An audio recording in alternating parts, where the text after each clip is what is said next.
نبی کریم صلی اللہ علیہ وسلم فرمائی چې په دنیا کې کم خلق الله ته ډیر نږدې دي په هغې به د دنیا مصیبتونو تکلیفونه زیات راځي او په ټولو کې زیات تکلیفونه په پیغمبرانو راغلي دي. ثم الامثل فالامثل، بیا چې کم پیغمبر پسې د دویم نمبر یا د دریم نمبر کم چې خدای ته څومره نږدې دی هغه امره په انسان باندې تکلیفونه او مصیبتونه راځي. حضرت موسی علیہ السلام دی دا یعقوب علیہ السلام پنځم پشت کې تقریبا وسې راځي او مصر کې هغه زمانه کې پیدا شوی دی چې کومه زمانه کې مشهور فرعون ولید ابن مصعب د مصر بادشاه او د بادشاه سره د خدای دعوه کړې وه او دا به وی چې انا ربکم الاعلى زستاسو رب ما خورا کوټم نه ګورې لوی رب لوی خدای ما. د بادشاہي ډیر زور او شور کې وا او خلق با د سجدې کول عبادت به کو تر دې حد پورې چې کم با د دربار ته نشو را رسېدی نو د خپل ډانچې خپل شکل بوتان جوړ کړیو هغه خلقو لور کړیو چې خپلو کورونو کې زما دی بت ته سجدې کوي او د مصر چې څومره ګردونه وا خلکو نو ټول به د ته خدای وی او د ته به سجدې کوله او یا د بت عبادت به کو سجده به کوله. یو ځل خوب ولید چې د شپې زه خوب ویني چې په خپل تخت باندې ناست یم او یو سړی راغی په زمري باندې سور دی او چوکا ورسره لاس کې ده او د هغه دومره رعب او هیبت دی چې خلق ته تختی څوک لار کې ورته نشي ودرېدی څوک یې رامنې کولی نشي او نیغ راغی د فرعون ته د زمانې دغه فرعون ته مخامخ ودرېده او وی چې زه په دا سر په چوکه ووالم او د تخت نه لاندې راوغورځولم. بل خوب یې داسې ولید چې یو سړی راغی او زه په تخت باندې ناست یم او زما د تخت دا خپې ونیوله ویړه قوله تخت مات شو دتې لاندې پرېوتم. او بل خوب یې همداسې لیدلی و چې یو سړي د ګریوان نه راونیومه او په ځمکه یې راوغورځولم او د پاسه علت یې راکړې.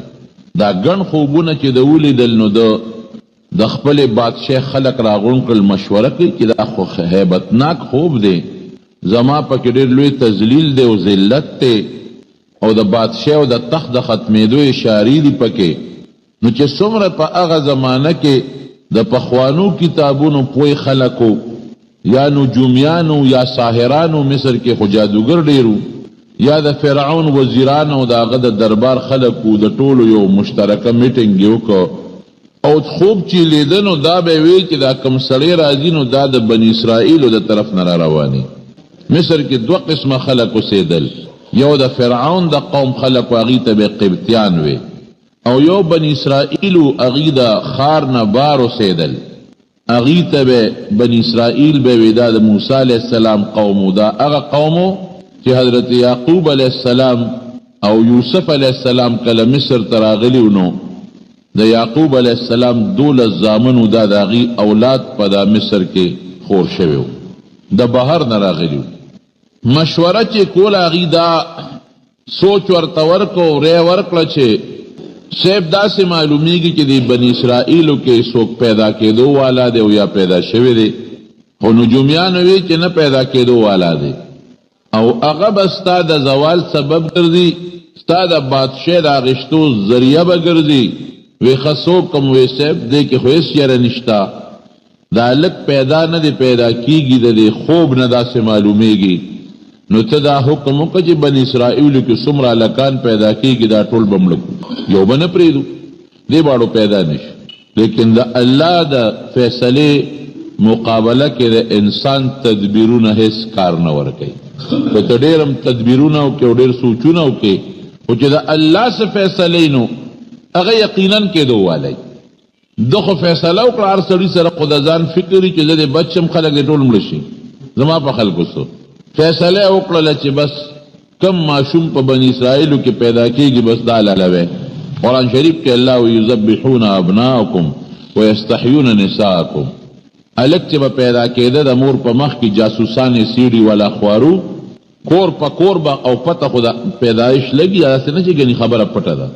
جاسوسان خواره دي خو چې بني اسرائیلو کې کم ماشوم پیدا کیږي الک اغا علالی د مور په مخ کې او چې کم جنکه دی هغه پریدي دا څومره انتهایی ظلم دی ماشوم بی ګناه وجل دا ډېر لوی ظلم دی ډېر زیاتې دی او بیا د مور مخ کې هغه چاړه راخکل دا د ظلم انتها ده ورونو یاد وساته ظلم ډېر خطرناک شی دی ظالم یو وخت کې ظلم کوي دی دا نه ګوري چې زما دا ظلم یو ذات ته چې غینی او مال به زما د ظلم سزا راکړي الله خو د چا ظلم پرېږدي نه چې څومره ظلم دی وکړه په دې خبره پوه شه چې دا الله سره لیکلې پراته دي او د دې سزا به درته میلاویږي که دنیا کې به درکوي خو که نه آخرت خو جده تلی نه دی ځکه نبی علیه السلام فرمایي چې کله مظلوم د خولې نه آهو باسي وی دا فوراً د اوریځو د پاسه شي او د الله دربار ته رسیږي او رب العالمین ته د مظلوم د فریاد نظر بل شي نه رسی الله ورته وی چې ای مظلوم لا انصرنک ولو بعد حین امداد به کوم خیر دی لږ وخت په پکې وي خو امداد به کوم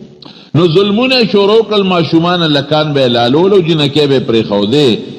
زمانه تیره شوه نو چې دا چا باندې یو مصیبت راشي او څه وخت تېر شي لږ زوړ شي د سړي بیا اړه لږ غوندې مطمئنې تازه کې سړی پریشان یې وروسته بیا لږ پریشاني کمیږي بیا یو ځل د میټینګ راغونډ کړی و او دا سوچ یې کو چې هلکان خو مونږه ډېر زیات حلال کړل څه به کوو چا وی صاحب دا خو که داسې د هلکان مونږ حلالو نو دا بني اسرائیل خو زمونږ خدمتونه کوي زمونږ پټو کې دوی خدمت کوي زمونږ لښتي دوی صفا کوي زمونږ ټټۍ دوی صفا کوي زمونږ په کور کې غلامۍ ژوند دوی تېروي نو دا به بیا سبا دا خدمتونه مونږ په چا کوو واقعي دا خو دا نوې کل وجلې کېږي او زاړه مري په چا به خدمت کوو نو ګوره قمقل سړي چې که نه د هغه عقل او سوچ نه وي داسې کوی یو کال دا ماشومان وجنه او بل کال یې مه وجنه اوس بېوقوف بچیه چې دا په کم کال یې نه وجنې که دی کې هغه لږ پیدا شي قدرت الهي هم داسې کول چې کم کال وي مه وجنې هغې کې د موسی علیه السلام یو ورور حضرت هارون علیه السلام وی پیدا شو او چې په کم کال وجنې هغه کال بیا د موسی علیه السلام د پیدا کېدو دی الله ښیي یعنې الله دې په بل کال کې پیدا کولی شو د بني اسرائیلو نه علاوه بل ځای کې پیدا کولی شو د فرعون ته به دا خوبډو نه خو دا کار به الله کړی لیکن دې کې الله د ظلم ښکاره کوي چې ودرېږه چې خلکو ته هم پته ولګي چې فرعون ډېر ظالم و او بني اسرائیلو ته هم پته ولګي چې موږ سره ډېر ظلم شوی دی او د موسی علیه السلام د برکت نه مونږه الله د ظلم نه خلاص کړي او موږ یې تیزاد کړي یو د الله هر کار کې حکمت دی دې چې کله پیدا کېده قرآن شریف کې الله فرمایي موږ د مور ته الهام وکړو د مور ته اطلاع ورکړه واوحینا الی ام موسی هغه تم اطلاع ورکړه چې کله دا ماشوم د پیدا شي چې هیڅ فکر ونه کړي دی به یو صندوق کې بند کړي صندوق به دریاب ته وغورځوي انا رادوه الیک وجاعلوه من المرسلین اس فکر به نه کړي هم ستا دې غېږې له به واپس تله راولم او دی به څوک وجني نه زما په کتاب کې دا فیصله ده چې دنه به پیغمبر جوړېږي دا موږ فیصله کړې نو چې دنه د پیغمبر جوړول غواړم او هغې ته خو پته وه هغه خو په څلورم پنځم پشت کې د ډېر لوی پیغمبر نوسیم وه او د موسی علیه السلام پلار عمران د یعقوب علیه السلام په څلورم پشت کې نوسیم دی پته ده ورته چې الله خدا کار کوي کولی شي یو بعضې مفسرینو یو خبره لیکلې ده چې کله دې پیدا شو د فرعون کاردارانو له چا اطلاع ورکړه چې دې کور کې ماشوم پیدا شو هغې چې څنګه راننوتل او د مور ته د موسی علیه السلام پته ولګېدله چې دا خدا ظالمان رالل نو دی وی دغه وخت تنور بل کړی تنور یې بل کړی و ډوډۍ پخولې د دې دماغو کارونه که الله ته مازغه واغشتل لیونی یې کړه او دا ماشوم یې راواغېش هغه تنور کې وغورځو یعنې په عقل څوک ماشوم تنور کې نه غورځوي الله کول داسې چې ودرېږه د دې نه دا عقل اخلم دا پویت اخلمه دې ته ښیمه چې دا ماشوم به صندوق کې بچکی بندی ذات بچکولو والا زیم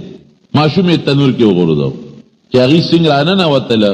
ماشوم یې وکت کور په ګوټ په ګوټې تلاشي واغېشتله ماشوم خو نشته هغې واپس لاړل چې واپس لاړل د دې هوش راغی چې و ماشوم مې څه کو بچی مې څه کو چې وی کتل ماشوم په اور کې موسی علیه السلام پروت دی او خاندي روچتې کړ قدرت خو یې ولید د پروردګار الله ورته هم دا القا وکړه چې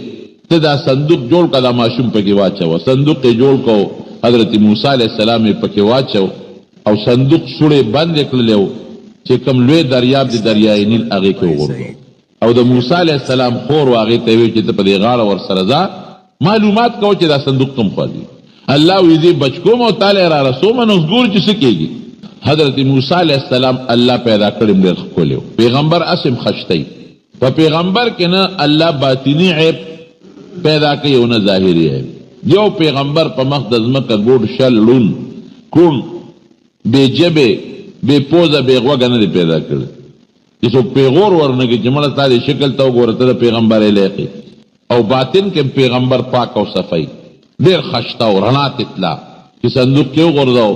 او صندوق کې دریاب کې وغورځو. الله د دریاب د چپو په حکم الله خو عرش د الله د حکم تابع دی. هغه دریاب کې هغه صندوق رو زی د دریاب نه د فرعون محل ته یو لوی نهر تللی دی. پخوا د بادشاهانو که ستاسو خیال دي د خپل محلونه د دریاب په غاړو جوړ کړي. د دریاب نه یو نهر تللی دی د فرعون محل ته چې هغې کې پې هغوی سیل کوي او لامبي پکې او تفریح کوي او د هغې په غاړه بوټي دي ولې دي. الله داسې کول چې چپو هغه صندوق حقه نیر ته ور مخامخ کړ. خورې په یره کې ده چې خدایه دا خو په بل طرف ورغی او چې بیا هغه نیر ته ورغی نو ټیم داسې و چې د فرعون ښځه د بیبي آسیا دا ډېره نیکه بیبي ده سره د نورو وینځو راوتې ده د دریاب په دې غاړه باندې خپله مشغولا کوي خپل ازادي کوي او خپل گپ شپ لګوي. د صندوق ور روان دی. الله داسې وکړه چې د هغې مخې ته یو اونه په دې نیر کې راښکته وه د هغه اونې څانګې سره صندوق ونښته د هغې مخکې ونښته. جنۍ وایي هغه د فرعون ښځې ته آسیې ته چې دا صندوق دلته ونښت صندوق کې څه دي وتر اوچت کدی کې څه دي صندوق څه کوي چې هغه ورله او هغه صندوق له ګوتې یوړې. ځکه بعضې علما وایي چې موسی مو اوبو ته وایي په عبرانۍ کې او سا اونې ته وایي د اونې او د اوبو په منځ کې دی روچت شو ځکه یې ورته موسی نوم کېښودی. یو قول دی چې صندوق یې روچت کوي جید صاحب دا خو دروند دی وایي ته روچت که چې څنګه یې روچت که او د صندوق نه سر کولاو که اوس حضرت موسی علیه السلام ماشوم پکې پروت دی او داسې خشته ښکلی ماشوم چې فورا د فرعون د ښځې الله تعالی ورسره غیر اختیاري مینه پیدا کړه. قرآن شریف کې الله وایي چې موږ ورسره د هغې مینه پیدا کړه. دا ګوره زړونه خو د الله په اختیار کې دي که نه. القلوب بین یدی الرحمن زړونه د الله په لاس کې دي. بین اصبعی الرحمن بین یدی الرحمن د الله د ګوتو د الله د لاسونو په منځ کې چې کوم خو یې اړی یقلبه کیف یشاء چې الله څنګه غواړي خو یې اړی راړی. بس زړی پې عاشق شو چې دا ماشوم خشته ښکلی او په دې پویم شوه چې دا ماشوم هم چا زمونږ د لالولو نه دریاب ته غورځولی دی ګوره زمونږ ګوتو له راغی. روچت یې کوي صبر وکړې دا ماشوم ماله راکړې غېږ کې یې واخېسته. موسی علیه السلام خو پیغمبر دی خشته دی ښکلی دی د پیغمبرۍ اثار دي پکې او مزېدار هم دی. د هغې زړه ورسره الله پیدا کړ مینه یې ورسره پیدا کړه. فورا ودرېږې صبر وکړې د خپل خاوند نه فرعون نه اجازت غواړم په منډه دا ماشوم هغه له یوړو یو ماشوم مې ومونده ډېر خشته دی او د دې بیبي آسیې نارینه اولاد نو او د فرعون ډېره زیاته مینه وه دې سره انتهایی محبت. زما ستا نارینه اولاد نشته که دې خوښې نو دې به مونږ په زوی والې ونیسو. نه نه ښځې ګورې هسې نه دا هغه هلک نی وی نه نه دا به زمونږ خوا کې لوی شي مونږ به یې لوی کړو چې زمونږ په غېږ کې لوی شي مونږ مینه ورکړو چې مونږ څه کوو دې به هغه کوي زمونږ زوی به شي ستا زوی به شي. نو چې ستا زوی شو نو دې به ستا نافرماني خو نه کوي ستا غېږ کې به لویږي زما غېږ کې به لویږي دې به زمونږ تابعدار مونږ چې ورته کوم عقل ښایو هغسې به زده کوي. د فرعون زړه کې مینه پیدا شو ښه د ښځې چې ستا خوښه ده نو بس دا به زمونږ زوی شي او خشته دې غورځولو ته اوس زړه کېږي هم نه. دې خوا ته د موسی علیه السلام خور تماشه کوي دا م ورتاو شوه چې ورېږه زما رور خو دوی د دشمن لاس ته لاړ یا خدایه مونږ خو دوی نه پټاو دریاب ته م غورځو دا خو دوی ګوتو له لاړ چې دوی ورپسې نه اخرې کوي څه لوبې به کوي چې پته ولګېده چې ماشوم سره خو د دې مینه پیدا شوه.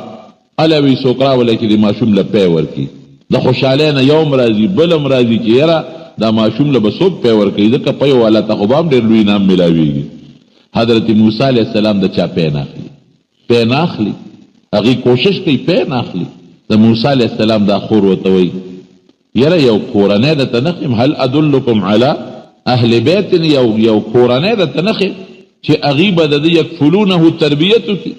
او د هغې ښځو داسې پی دي د هغه کورنۍ چې هر ماشوم هغه پی قبلی.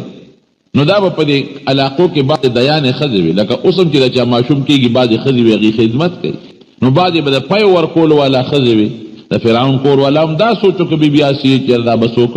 ښځه به وي ښه داسې وکړه ته راوله مونږ وګورو. خور یې په منډه لاړه مور ته وایي چې هغه دقسې واقع شو، هغه ماشوم خو د فرعون کور ته لاړه، هغې خو په زویوالی ونیوه. ته راشه ماشوم له د چا پی نه اخلي، د هغې خو بیا هم بچی و. هغې زړه کې هم صدمه وه د خپل بچی به م ووینمه، ځکه خدای پاک خو ما سره وعده کړې ده چې انا ردوه الیک ستا غېږې لی راولم لکه چې ما لی جوړ راولي. چې دې څنګه موسی علیه السلام روچت که خو چې لاول ورننوته نو الله ورته زړه کې الهام کوي چې هسې نه دي پې ګمان ونه کړي چې د دې زوی دی. نو دا هم چې ورننوته نه دا خو ډېر لرې ځای دی، دلته خو زه خدمت له نه راځم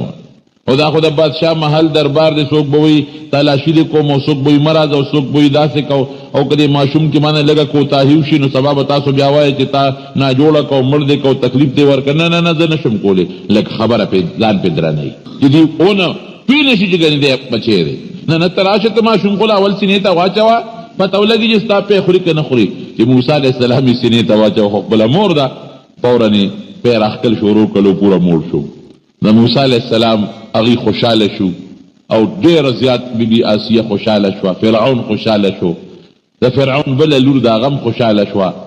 چې دا خو ماشوم ته کار وشو. وی به داسې وکړه تا له مونږه تنخوا مقررو او ته دې ماشوم له پی ورکوه. نه نه نه زه نشم ورکولی، زه دلته نشم راتلی، ځای لرې دی او زه خپل کور خوشې نشم پرېښودی. نه نه دا خو د بل چا پی نه لري، د بادشاه حکم دی خامخا به ورکوي. ښه نو چې خامخا پکې خبره ده نو مهرباني به کوې دې مال راکړې زه به خپل کور ته بوځم هلته به له پی ورکوم. هغې وایي داسې به وکړو. الله چې ورته ویلي چې انا ردوه الیک تا ته یې واپس کوو، د الله فیصله رښتیا کې دروغ وي رښتیا. کور ته یې بوته ماشوم او مقه ماشوم خدای خپلې مور له بوته حضرت موسی علیه السلام او مور وله خپل پی ورکړي او دې طرف نه وله تنخوا مقرر شوه. او د تنخوا نه علاوه صاحبه دونه عزت یې کېږي د دې ښځې ټول خلک وایي چې دا خو هغه ښځه ده چې د فرعون بچی پالي.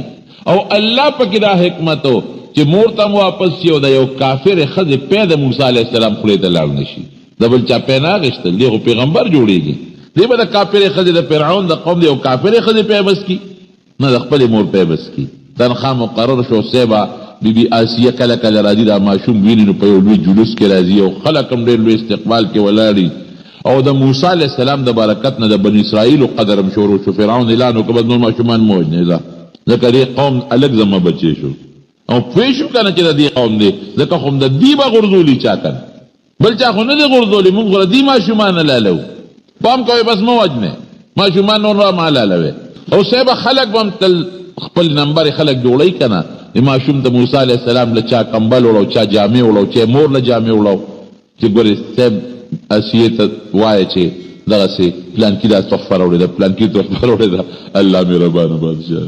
عسا ان تکرهو شیئا وهو خیر لکم. الله وی تاسو به یو شی بد ګڼئ بس تاسو دپاره بهتر. ان مع العسر یسرا، ان مع العسر یسرا، د هر تکلیف او سختۍ سره ډبل اسانتیا الله وی زه ورکوم. ماشوم لویږي چې کله ماشومه د پیو نه پرېکړی شو دی وی اوس موږ له خپل ماشوم راکړه. ماشوم یې ورکړه. یو ځل فرعون سره په غېږ کې موسی علیه السلام ناست دی، فرعون هم غټه ګیره وه. دا ګیره بعضې علاقو کې رواج دی، لکه پټکې بعضې علاقو کې رواجي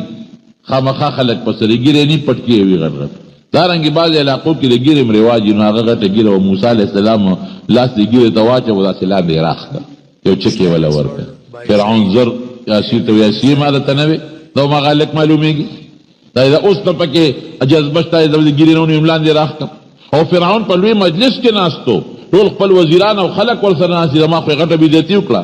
ورشه جلاد راولئ چې دا ماشوم حل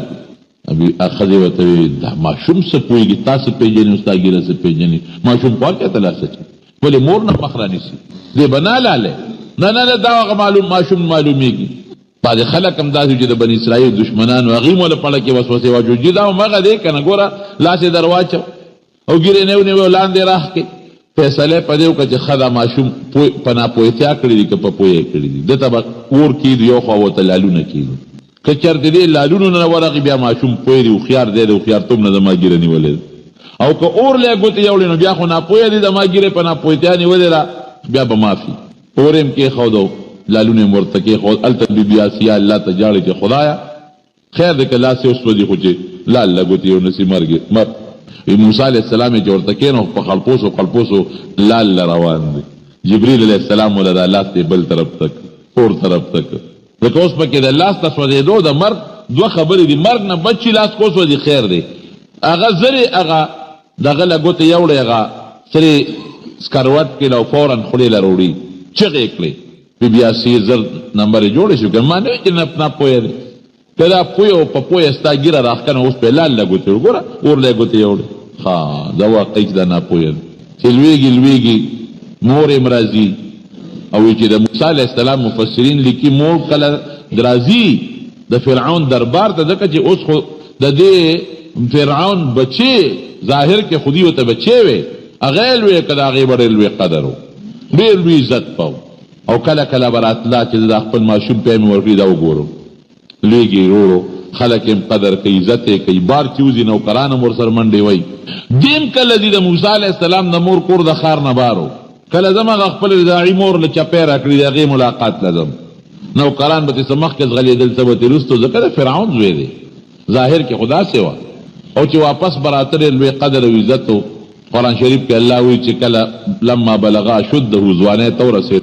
طاقت خود کې زیات خدای پاک عجیب حسن ورکړي عجیب جسم ورکړي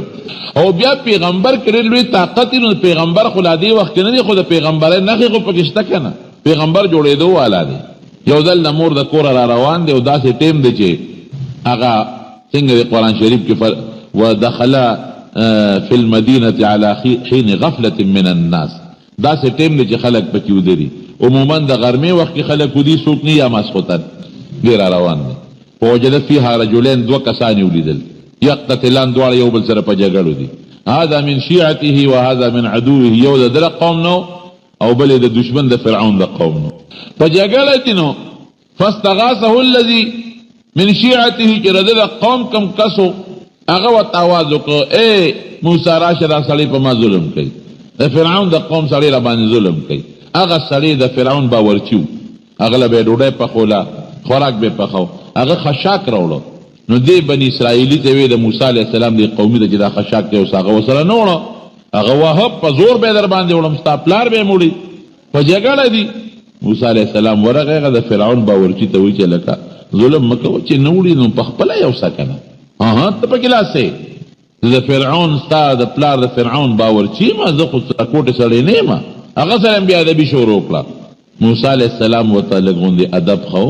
چې لکه داسې مکو وګوره ظلم هم کې زیاتیم کې ادر تجاری فریاد کې ته په زور په ګېړې وړي او در ته وایم چې ظلم مکو زیاتې مکو نو ما تم را نه شوي موسی علیہ السلام یوسف ور برابر خو کذو یوسف کې یوسف کې نو فقدوا علیه بس اروس سترګو نه په لاندې پریوت مردار چې مړ شو خدایا هاذا من عمل الشیطان انه مضل غوی مبین دا سو شو دا خو د شیطانی جذبه غصه راکراله اگر چې سړی کافر دی حربی دی د ادب ورکو د مر پنیت نه وو ظالم او ظلم یې کو خوشي ور برابر شو خو سوکشته نه سو په پی نه شو موسی علیہ السلام خلال واپس د فرعون دربار ته د اطلاع راځي چې دغه یو کس چا وجلې د فرعون باورچی چا وجلې پولیس یې خوارک معلوماتو کې دا چې چا وجلې نو د مونږه سزا به ورکو موسی علیہ السلام سار لبیا داسې باروته دی اندازه اخلي چې نه ما دا سړی یاد نه کی اوس هغه سړی بل طرف په جګړه دی اپرون چې کوم قرآن شریف کې الله وایي بل چا سره په جګړه دی چې بل طرف په جګړه دی نو موسی علیہ السلام ته आवाज کوي راشه وې دنه اخلاص کا موسی علیہ السلام ته ظالمت انک لغوی مبین ته ډېر خطرناک سړی ښکاري کله یو سره جګړه کې کله بل سره جګړه کې رواني هټول پتا کې اوس موسی علیہ السلام ورغه چې دل ادب ورکی وو یا نه خو دل ادب ورکو چې ګور راځي مکو جګړه کې اپوي شو هغه چې پرون خو یو بیغمه کړی اوس کوم مال را ورسید نو خود مال یو شکرا کاغه پستر ګوار سلی دي خدا خدان بس زما قیامت ته بس بیغمه کېږي اتريد ان تكون جبارا في الارض او اتريد ان تقتلني كما قتلت څنګه دی نفسا بالامس ښه پرون دی یو وجلې نن ما راز فاش پرون دی یو وجلې نن ما وجنې ځان لوی جبار او مکبرجن او متکبر جوړه داسې کې سبا ګوري مالا ګوتې راونړې بس هغه کم سړي چې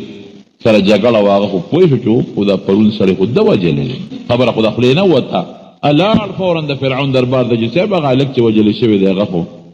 تا چې کوم لوی کړی دی هغه وجلې مشوره شروع شو میټینګ یې راوغوښته چې اوس سره څوک چې آسیه هم خفه نه شي او دله سزا هم ورکړو موسی علیه السلام ته هم پته ولګېده چې راز خو پاش شو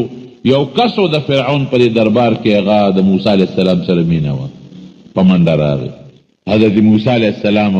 الله نه لاول خو درخواست وغوښته چې الله ما نه خو زیاتې شوي دي او ما معاف کړه قرآن شریف کې الله فرمایي فغفر له الله وبخه او فورا یو لویه لار ده د مدین په طرف پاغې روان شو چې فرعون مې وجنې راشه د وطن نه ځانو بس اوس کم ماشوم چې د بادشاه په کور کې لوی شي د بادشاه کور کې او مختلف قسم نعمتونه کې لوی شي نه ګرمي په سترګو لیدي او نه یخني په سترګو لیدي او نه خپه په ځمکه لګېدلي نوکران ته تاویږي را تاویږي او پاسونو ګرځي او په مزو چرچو کې سر وي اوس اقا الک په دشتو کم ماشوم چې د بادشاه په کور کې لوی شي د بادشاه کور کې او مختلف قسم نعمتونه کې لوی شي نه ګرمي په سترګو لیدي او نه یخني په سترګو لیدي او نه خپه په ځمکه لګېدلي نوکران ته تاویږي را تاویږي او پاسونو ګرځي او په مزو چرچو کې سر وي اوس اقا الک په دشتو بیابان کې په یو جوړه جامو کې سرتور سر د مصر نه روان اتک شپې یا لس ورځې مزل د مدین ته بلا رضي او د الله نه سوال کوي چې خدایا ته زما حفاظت وکړي څنګه ری وحدینی سواء السبیل خدایا نه غلار راته وښیه بس دم د الله نه سوال وکړي چې خدایا ما ته هدایت وکړي او ما نه غلار راته وښیه اته شپې لس شپې تقریبا چې مزل یې وکړه لاره کې دمه کېږي هم ستړی دی یو ځای ته ورسېد چې هلته لویه ګڼه ګوڼه ده یو کوی دی کوي په هغه کوي خلک راجمع دي څوک د مشکونو کې وبوړی څوک د څاروي اوبه کوي او یو دوه جینکې دي ومن دونهم امرأتان تذودان هغوی سره ګډې چیلې دي خو هغې یې د رش نه منې کوي چوکې یې نیولې دي رش ته یې نه پرېږدي دی ورغې هغه جینکو ته ما خطبکم ولې دلته ولاړ یې وایي مونږ هم دا ګډې چیلې روستې دي خو دا سړي دي او دوی ګډې چیلې خپل څاروي سیرابوي نو مونږ خو حیا ده نو د سړو منځ کې مونږ نه ننوځو چې دوی لاړ شي بیا به مونږ خپلې ګډې چیلې سیراب یو روایت کې خدا سے راځي چې هغه سړي لاړل نو لږې غوندې اوبه په هغه حوض کې پاتې شوې او په هغه کوي باندې یو غټه تیږه کېښوده غټه تیږه مضبوط سر چې هغه د جنکو نه شو کولاولی نو موسی علیه السلام ورغې هغه تیږه یې ترې لرې کړه او بل روایت کې دا راځي چې موسی علیه السلام کې خو هغه زور خو و که نه جذبات هم پکې و د هغه خلکو په هغه رش کې دننه ورغې لاسونه یې وړقول خلک یې خوا دې خوا کړل تاسو څاروي صاحب وایه دو جنکې دي غریبانانې هغوی له لار نه ورکوئ هغه بورقه چې پنځو شپږو کسانو به په شریکه رایسته حضرت موسی علیه السلام ګرګړې په یوازې تاوی خو بې راویستې هغه جنکو له اګرې چې له سیراب کړې او بیا لاړ یو ستوري ته سم لاست ربي انی لما انزلت الی من خیر فقیر خدای ستا خیر ته محتاج یم کم خیر چې ته نازلې د انسان دپاره خدای زه ورته محتاج یم نه مې بړستن شته نه مې تولی شته نه مې صادر شته نه مې زیاتي جامه شته بلکې علما لیکي هغو دا یو سړی چې داسې د مالدار کورنۍ وي یا د اوچتې کورنۍ وي د هغه سپلی خو نازکې وي که نه نازکې سپلی وي هغه مضبوطې نه جوړوي چې ډېر عمر کېږي میاشت نیمله نو هغه په لاره کې سپلی پټېدلی او پیاده روان دی اوس او زه خو په منډه را تښتېدلی یم خدایه دا به زما څه به کېږي او ژوند یې د بادشاه په محل کې تېر شوی دی خدایه مور هم پاتې شو ورور پاتې شو قوم پاتې شو دا څه په مصیبت وړېدم الله څه به کېږي جنکې لاړې هغه د شعیب علیه السلام لوڼه وي دا بل ابتلا ده اوس یو ابتلا هلته نه ده او فتناک فتونه دا بله فتنه هغې لاړل بابا یو مسافر دی یو مصري معلومیږي د مصر دی رنګ نه مصري معلومیږي او ډېر بې کسه دی بې سوکه دی معلومیږي او ما بابا ډېر حیاناک هم دی مونږ سره سترګې نه دي لګولې او ډېر مضبوط پهلوان هم دی او ټوله قصه یې پلار ته وکړه شعیب علیه السلام ته شعیب علیه السلام خو پیغمبر دی هغه ته خو پته لګي ورشه یو کسه ورشه او رای ولې چې تاسو لګړو چې له سیراب کو چې د هغې مزدوري موله ورکړو دا یو پسې لاړه موسی علیه السلام ته وایي چې ان ابي زما پلار چې دی نو هغه تا پسې را لېږلی متا غواړي څنګه د قرآن شریف کې چې تعالی اجرت درکړي چې تا مونږ زمونږ ګډې چیلی سیراب کړه د هغې دله مزدوري درکړي نو وی درته مخکې شه ده درپسې یم دا جینۍ مخکې شوه موسی علیه السلام ورپسې دی هوا راله د هغې دا پنډۍ وړقولې دا پنسې پنډۍ ښکاره شوې ای جینۍ وی ته وروستو شه ما ته شا نن اواز را کوه چې ښي طرف ته تاو شه ګل طرف ته تاو شه په تا مې نظر لګي دې ته مخکې دی او ته اواز ورکړي داسې تاو شه داسې تاو شه شعیب علیه السلام دې وردن نه شو چې وردن نه شو تپوس یې ترې وکړ کوم ځای نه رالې څه مسله ده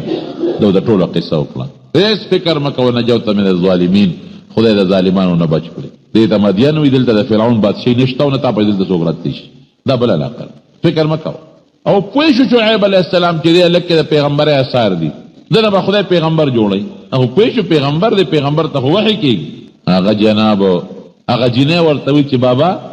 ان خیر من استاجرت القوي الامین خو ته مزدور به مونږ نیسو مونږ خو خدمت نشو کولی ګډو چیلو نو که ته مزدور نیسې نو استاجر هوتې دی ونیسه په مزدورۍ او دا ډېر بهتر ډېر ښه مزدور دی او بابا ډېر مضبوط دی او امانتګر دی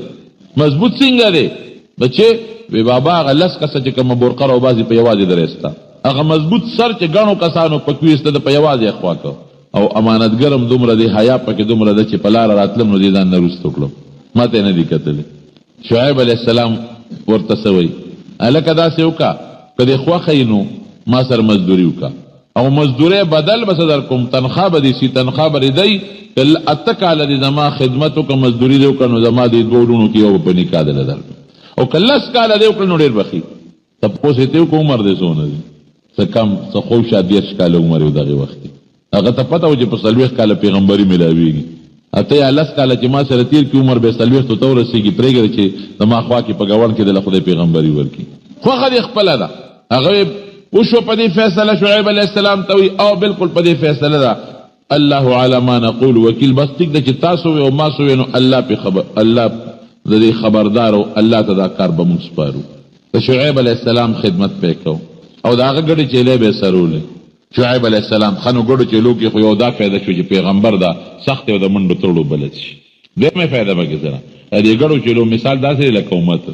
ګډو چیلې به دنه منډه وي ته به ورپسې ځې چې رانه چې ته شرمه خو نه تښتئ د امت به هم خیال ساتئ چې رانه شیطان ګمراه نه کړي ګډې چیلې به دنه منډه وي په پردي فصل به ورځي ته به یو خو پردي فصل ونه خوري نه اوس هغه نیته وي پرې چې ویې خوري دی ورته شاکي که پردي فصل والا راغی لکه چې ښه ده ما خو خیال نو نه اصل مسلمان چې دی به د پردي فصل خیال ساتي چې ګډه چیلې به پردي فصل ور نشي نو ته به هم د خپل امت خیال ساتي چې دی رانه ګمراهیت او ګناه ته لاړ نشي او د ګډو چیلو به د نور خیال ساتي چې نور رانه خراب نه کړي باران یې خراب نه کړي غلې رانه غلا نه کړي داسې پوره د امت نګراني به کوي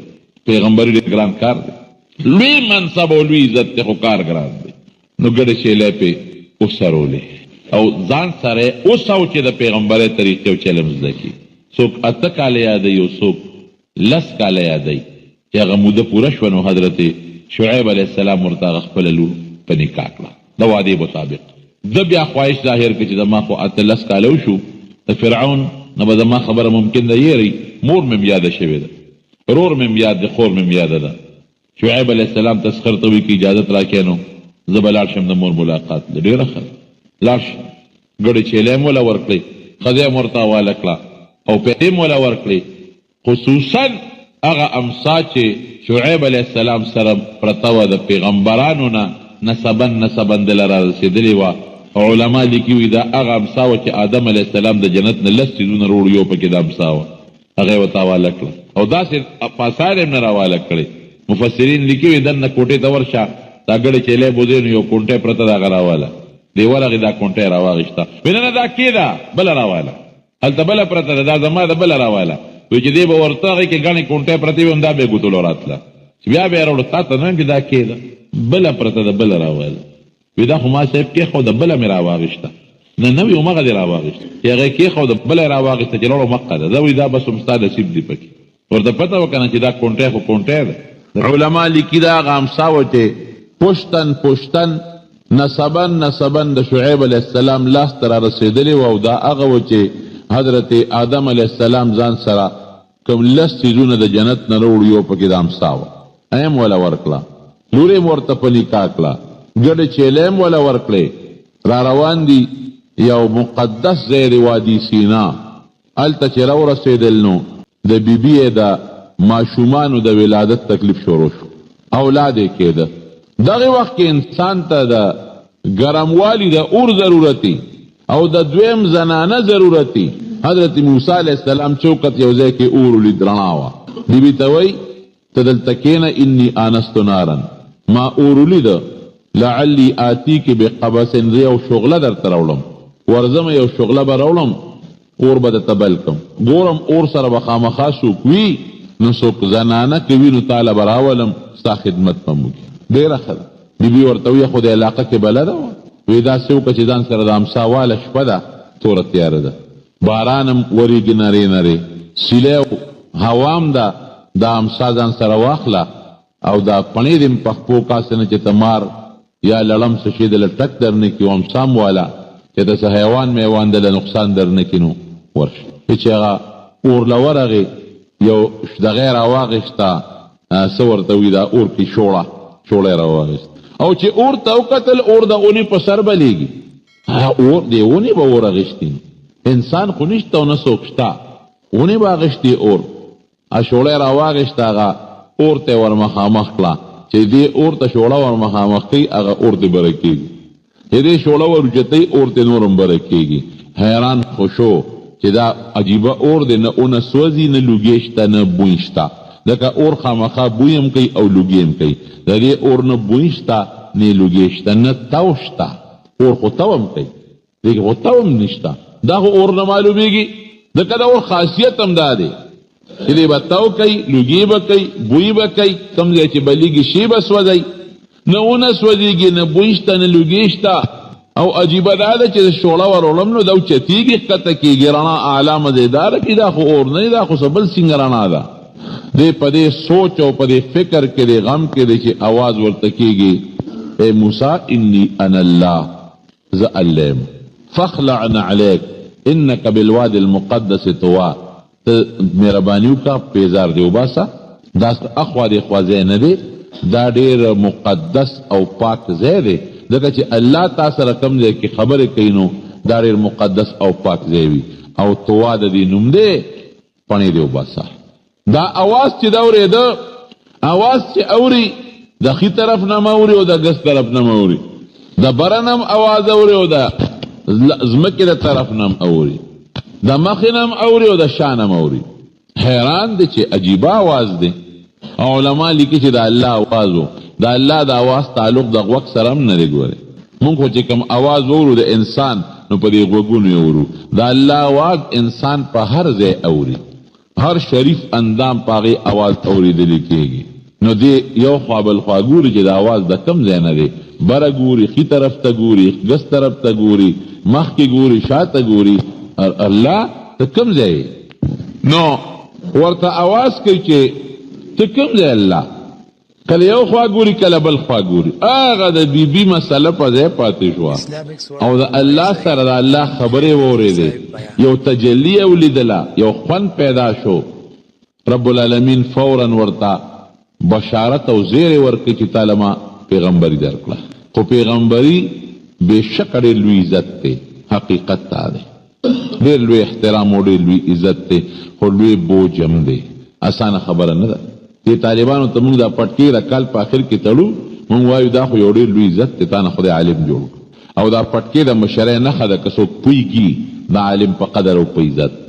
ځکه د پیغمبر او د خدای د علم ته وارث شو، د هغې عالم جوړ شو. ډېره لویه خبره ده. خو ګورې عزت هم دی، خو ډېر لوی بار هم دی. په سر د لوی بوج کېښودلی شو، اوس به دا دین بل ته رسول هم غواړي. نو پیغمبري خو لوی عزت او لوی شرافت دی، خو لوی بارم دی. داسې بار دی چې فورا ورته وایي اذهب الى فرعون انه طغى. لوی دشمن دی فرعون، سرکشه زلال شو، او هغه ته اوس دین ورسوه. اپوی کا او دا خو اسانه خبره نه ده. بادشاه له به څوک ځي، وررسېږي به څنګه، او هغه ته به دا خبره څنګه کېږي. د ده ژبه کې لږ غوندې لکنت هم و، خبرې به صفا نه شوې کولی. صاحب ژبه کې مې هم لکنت دی، او چې په سړي باندې دې ژبه کې لکنت او په ده باندې لږ هیبت راشي، د ده ژبه اړو کار نه کوي. سړی مې هم د هغوی د قوم وجلی دی، هغه دشمني هم را پورې ده. خدای یو کار وکړه الله، او د الله کار کې خو انکار نشته او نه کولی شي. داسې وکړه چې زما رور دی هارون ملګری مې کړه، دوه به یو په یو بل به ډاډ یو. که زه خبره کې انخطېدم زما خبره به هغه کوي بس ورځو به نو خو الله ورته وایي چې دا خبره به دې ومنله ستا ورور هارون مې پیغمبر که هغه ته زه اطلاع ورکوم ابه د ښار نه بار استقبال م وکړي پیغمبر مې که او یریږه ما تا له داسې طاقت در کوم چې فرعون څه کوي چې د هغه نه مضبوط بادشاهان هم تا ته لارې به در کوي حقیقت تیرونو عزت د چا په اختیار کې دی او طاقت د چا په اختیار کې دی یو غواړي تعز من تشاء وتذل من تشاء څوک ذلیله کړي او څوک عزتمن کړي وی داسې وکړه چې د امسا دې وغورځوه چې امسا یې وغورځوله هغې نه یو لویه اجدها خامار جوړ شو دې درسته شو ویم لا تخف مه یریږه سنعيدها سیرتها الاولى ګوتې یو سو مغسې امسا به ته جوړه شي چې ګوتې یوړه بیا ته مغه امسا جوړه شو وی زه دا خو دې مضبوط او لاس دې په ګریوان کې ومنډه چې لاس یې ګریوان کې ومنډه وي بار راوباسه چې راویې ویسته داسې شغلې رڼاګانې ترې ختې چې لکه د سپومې او د انور غوندې به شغلې او رڼاګانې کولې واضم یدک الی جناحک تخرج بیضاء لاس ومنډه راوباسه تک سپین بخیږي من غیر سوء آیة اخرى سه برګي مرض به پینی او نه سره بیماره به دا به دویمه نښه شي زه اوس فرعون لزا کا خوا دې خوا کوي داسې شی مې دله درکړې چې کونټۍ غورځوه دې ټیرونه به اچوي منډې به وي غږ هم درته نه شي کولی لاس ګریوان کې منډه شغلې به کوي د په سترګو به د هغې اثر کېږي پړه کې به د هغې روښنایي اثر کېږي که او دې نه مني خو یریږي به راغې را روان شو رور هارون علیه السلام لار کې استقبال وکړو او د الله حکم و نیغ په نیغه فرعون دربار ته ورلل لاول خو درباریانو نه پرېښودو خو بیا یې پرېښودو بادشاه ته فرعون ته ورورسېد خپل تعارف ورسره کوي صاحب زه دې وپېژندم نه ما خو نه پېژندلې زه هغه هلک یم چې هغه تا سره ماشوم لوی شوی یم او بیا لاړم مال الله پیغمبري راکړه او بذات الله ما ته حکم وکړو چې د فرعون ته ورشو دین ورته ورسوه سپېرله پکارو چې د الله را لېږلی شوی پیغمبر د ده په نوم قدر یې کړی چې اوهو زم دومره شوم چې زما متعلق الله تا ته حکم کړی چې دله ورشه ما کې جرم دی ما کې لویي ده او الله هغه محسوس کړې ده بادشاه ته لته ورکړې وې او د الله خبرې منلې وې نو لوی نیکنامي او نوم به شوی وې د دنیا کې هم د الله په نوم هسه وایي ورته سپېره او ته وایي ښه درې خبرې واوره یو خبره خدا ده چې ته مونږ ماشوم لوی کړې راکوټ هم لوی کړې اوس راځي مونږ ته نصیحتونه کې دویم دا دی چې ته خو مجرم یې نو جیل کې راچو تا به خو زمونږ سړی دی وجلی دی خره خدای په اسانه ګوتو له راوست دی اوس به تخت دی کم خوا او درې مقصد دی سړي په مقصد ملاول پوه کا هوښیار دی فرعون دا بادشاهي ګورې په قمقلتوب هم نه کېږي هوښیار دی مقصد دی سړي وی مقصد خو مې دا دی چې زما یو الله دی یو رب شریک غله نشته ته ځان ته خدای وې که فرعون به وي انا ربکم الاعلی زمان لوی خدای بل نشته وی ستاسو لوی رب زیم ته ځان ته خدای وې درو دا غلطه خبره ستانه مخکې دا دنیا چا چلوله ستاره بادشاه نه اخوره دنیا څوک چلی او تاله دا ژوند چا درکړی او دا رزق څوک درکوي او دا خوب دله څوک راولي او دا ویښه دله څوک راولي ډوډۍ دله څوک درکوي دا لاس پې دله څوک لقوي داسې مه کوه سرزوري مکوا الله یو امنا زه د الله رسول ما په حیث د رسول په حیثیت د یو پیغمبر او د استازي امنا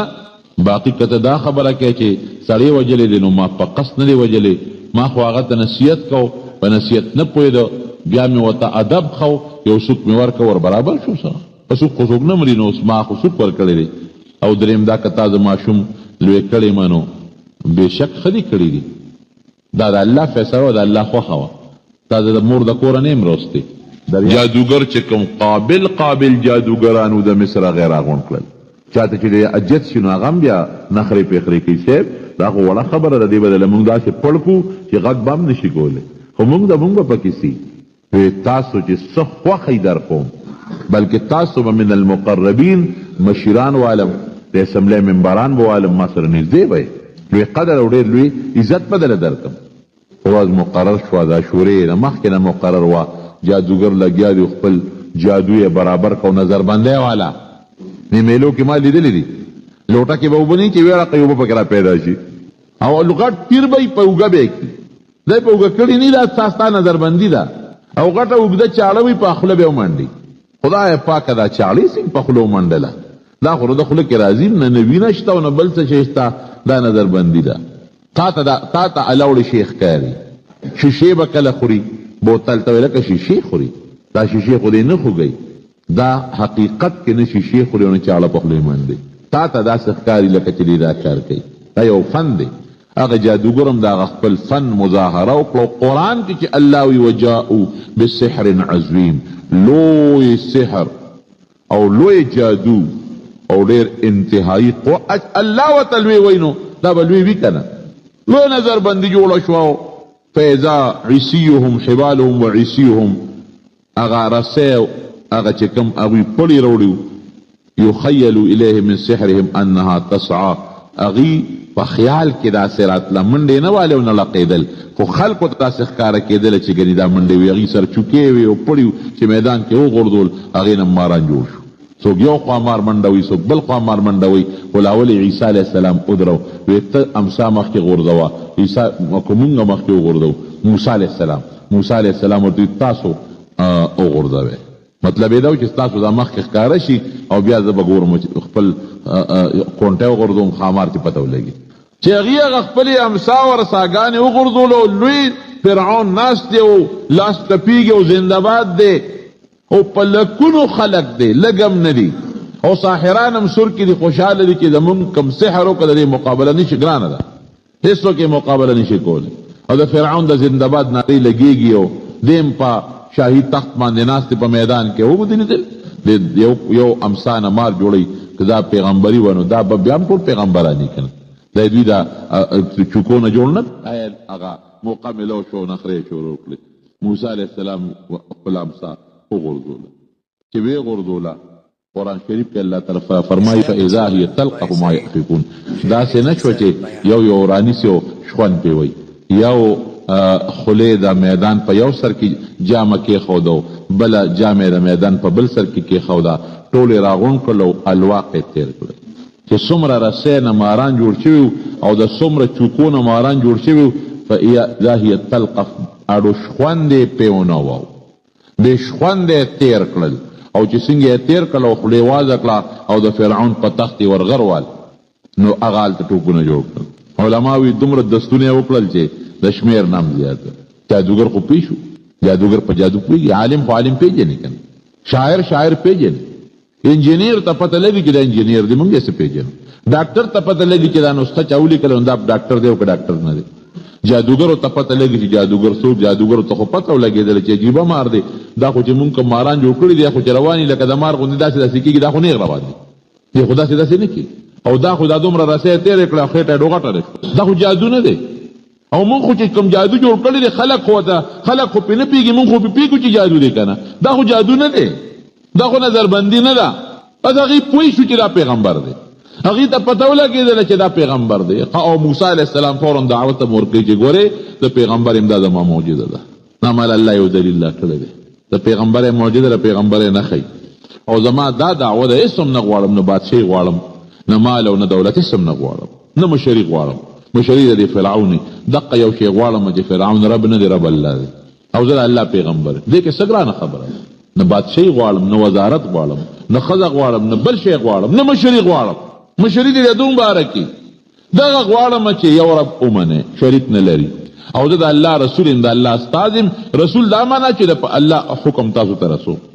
فورا جادوګر پوه شو، هغې وی آمنا برب موسی و هارون، بس مونږ خو د موسی او د هارون پر رب ایمان دی، لیکن شک نشته، مونږ ته پته ولګېدل مونږ خو ایمان دی. او فرعون هم دغه وخت سره الله تعالی علو که چې صاحب شعر یې اوچته وه،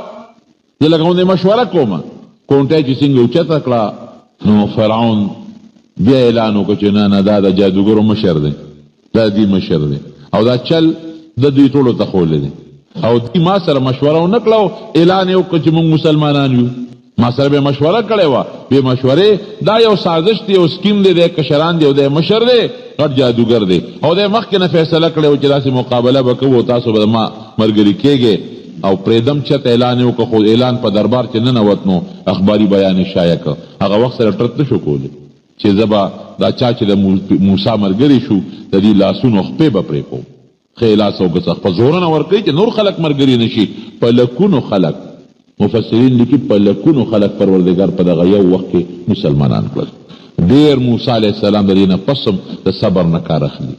بیا نصیحت کوه. اوس خو ملګري پیدا شو، اوس خو ډله پیدا شوه. د قوم بني اسرائیل چې د فرعونیانو خدمتونه به یې کول، هغوی به ته خدمت اخیسته، او خراب خدمتونه به یې ته اخیستل. ټټی پې صفا کوه، لارې جارو کوه، فصلونه پې کړه، دا ټول خدمتونه به یې اخیستل د بني اسرائیلو نه. دا د موسی علیه السلام قوم، او دا هغه خلک و چې حضرت یوسف علیه السلام مصر ته راغلی و سره د خپل ورونو د یعقوب علیه السلام اولادو. دا بني اسرائیل د هغې اولادو. اسرائیل د یعقوب علیه السلام لقب دی. بنو اسرائیل د یعقوب علیه السلام اولاد. دا خدای په مصر کې خواره کړو، او د مصر اصل خپل باشندگان هغه د فرعون او د هغه قوم. بهر کیف یو نصیحت کوه چې نه سمیږي، نو الله تعالی زر نیوکه نه کوي. نیوکه کوي خو لږ ټیم ورکوي، او چې قوم پوه نه شي نو بیا نیوکه کوي. ټیم به یې ورکو، دوی به سم نه شو نو الله به پې عذاب راولېږه. بیا به یې ټیم ورکو، بیا به دوی سم نه شو نو بیا به یې پې عذاب راولېږه. او عذاب به څنګه و؟ کله به رب العالمین مولخان پې راوستل، فصلونه به یې وله وخوړل. داسې مولخان به و چې ردي فصل د دې میوې او ردي ګیاګانې دا به مکمل ختمې کړې. خو تاسو ته پته ده مولخان خو تاسو به ګنو راغلي دي، که د الله عذابونه دي. ښه دوی به رالل، موسی علیه السلام ته به وي دا ته سوال وکړه، ځکه تا خیره کړې ده او موږ څه مشوره کوو، سوچ کوو. بیا به موسی علیه السلام الله ته سوال وکړو، هغه عذاب به ختم شو. بل به راغی، بل به څوک؟ بل به چیندخان رالل. دومره به چیندخان زیات شو چې کورونه به ترې ډول ډکو، لوښي به ترې ډکو. کم لوښي ته چې به کټوی ته دوی پخلی کوه به چیندخانو ډکوه، چې اوبه به اسکلې جام به د چیندخانو نه ډکو. او دا به صرف په دې د فرعون په قوم د عذابو، د موسی علیه السلام قوم بني اسرائیلو باندې بنو تاجیبه وه. بیا به رالل، درخواست به وکړو. قرآن حکیم کې الله فرمایي ښه چې ته الله ته سوال وکړه چې د عذاب بند کړي، او موږ څه مشوره کوو. موسی علیه السلام موقع ورکول، ورته پته وه خو موقع ورکوي. الله ته به سوال وکړه، الله د عذاب پې بند کړه. بیا چې به سم نشو دریم عذاب به راغی. قرآن شریف کې الله وایي دم وینه، هر شی به د وینې ډکو، کټوی به وینه وه، اوبه به وینې وکوي، او بني اسرائیلو سره بنو. او عجیبه دا ده دوی به لاړل بني اسرائیلو کې دوستانه تعلقات خو به وي، تاسو د خپل کې اوبه راکړئ، چې هغوی به ورله په جام کې د خپل کې اوبه ورکړئ. اجام به دغه بني اسرائیلو ملګري دي له ورکړه. د بني اسرائیلي په لاس کې به اوبه وي، چې د دې لاس ته به جام وړي وینه به شوه. تر دې حده پورې چې یو سړي ویې لکه داسې کومه زه په خپل خوله کې اوبه رالم او د خپلې خولې نه یې ستا خولې ته دراړومه. پرېږده ډېره ښه ده. هغه په خپل خوله کې د خپل کوي نه اوبه راواغېستې، او چې د خولې نه د هغه فرعوني د قوم سړي ته په خوله کې ور واچولې، هلته ترې وینه جوړه شوه. د الله خدای دې د خپل قهر او غضب نه وساتي. زما دې قسمي چې د الله عذاب او قهر راشي نو اوچو سره لمده به م سوځي. د مارونو دا عذابونو باندې کار ونه شو. چې کار ونه شو بس موسی علیه السلام مجبور شو بني اسرائیلو ته ویې ځای چې ځو. دې مو نه پرېږدي او نه دې ایمان راوړي، بس ځای موږ به ترې کډه والو، زو به ترې به دې پېښه و، خدا د الله په حکم موږ به ترې ځو. دې پېښه فرعون موږ خپل وس وکړه، نه مني، نه دې مني، خدای دې بلا ورپسې کړي، موږ خو به ترې ځو که نه. بني اسرائیل ویې ډېره ښه ده. موسی علیه السلام قوم و ملګري ته پته وه د شپې ترې روان تښتي ته قوم ته تښتی د دې ظالم نه، د نه بچ شو، د نه خلاص شو. په دې به دې موږ پرېږدي، ځه موږ به ځان له خپله مسلماني چلو. الله د مشورې نه بغیر پیغمبر کار نه کوي. ښځه لارې ورته وښوله. په هغه لار چې موسی علیه السلام سره د قوم روان شو، خلک ورته وایي ته په غلطه لار لاړې، ته خو دریاب دې مخکې. وایي ما ته خو الله هم دا لار ښولې ده. فرعون خبر شو چې بني اسرائیل خو لاړل، ووتل. زموږ دا کار به څوک کوي؟ خدمت د پټو د لارو کوڅو د ټټو صفۍ دا به څوک کوي؟ بس هغه ویې ځای چې زه فوج ته اډر وکړه چې شابه وځئ. فرعون مخکې د فوج ورپسې چې دا بني اسرائیل به راونیسو په لاره کې،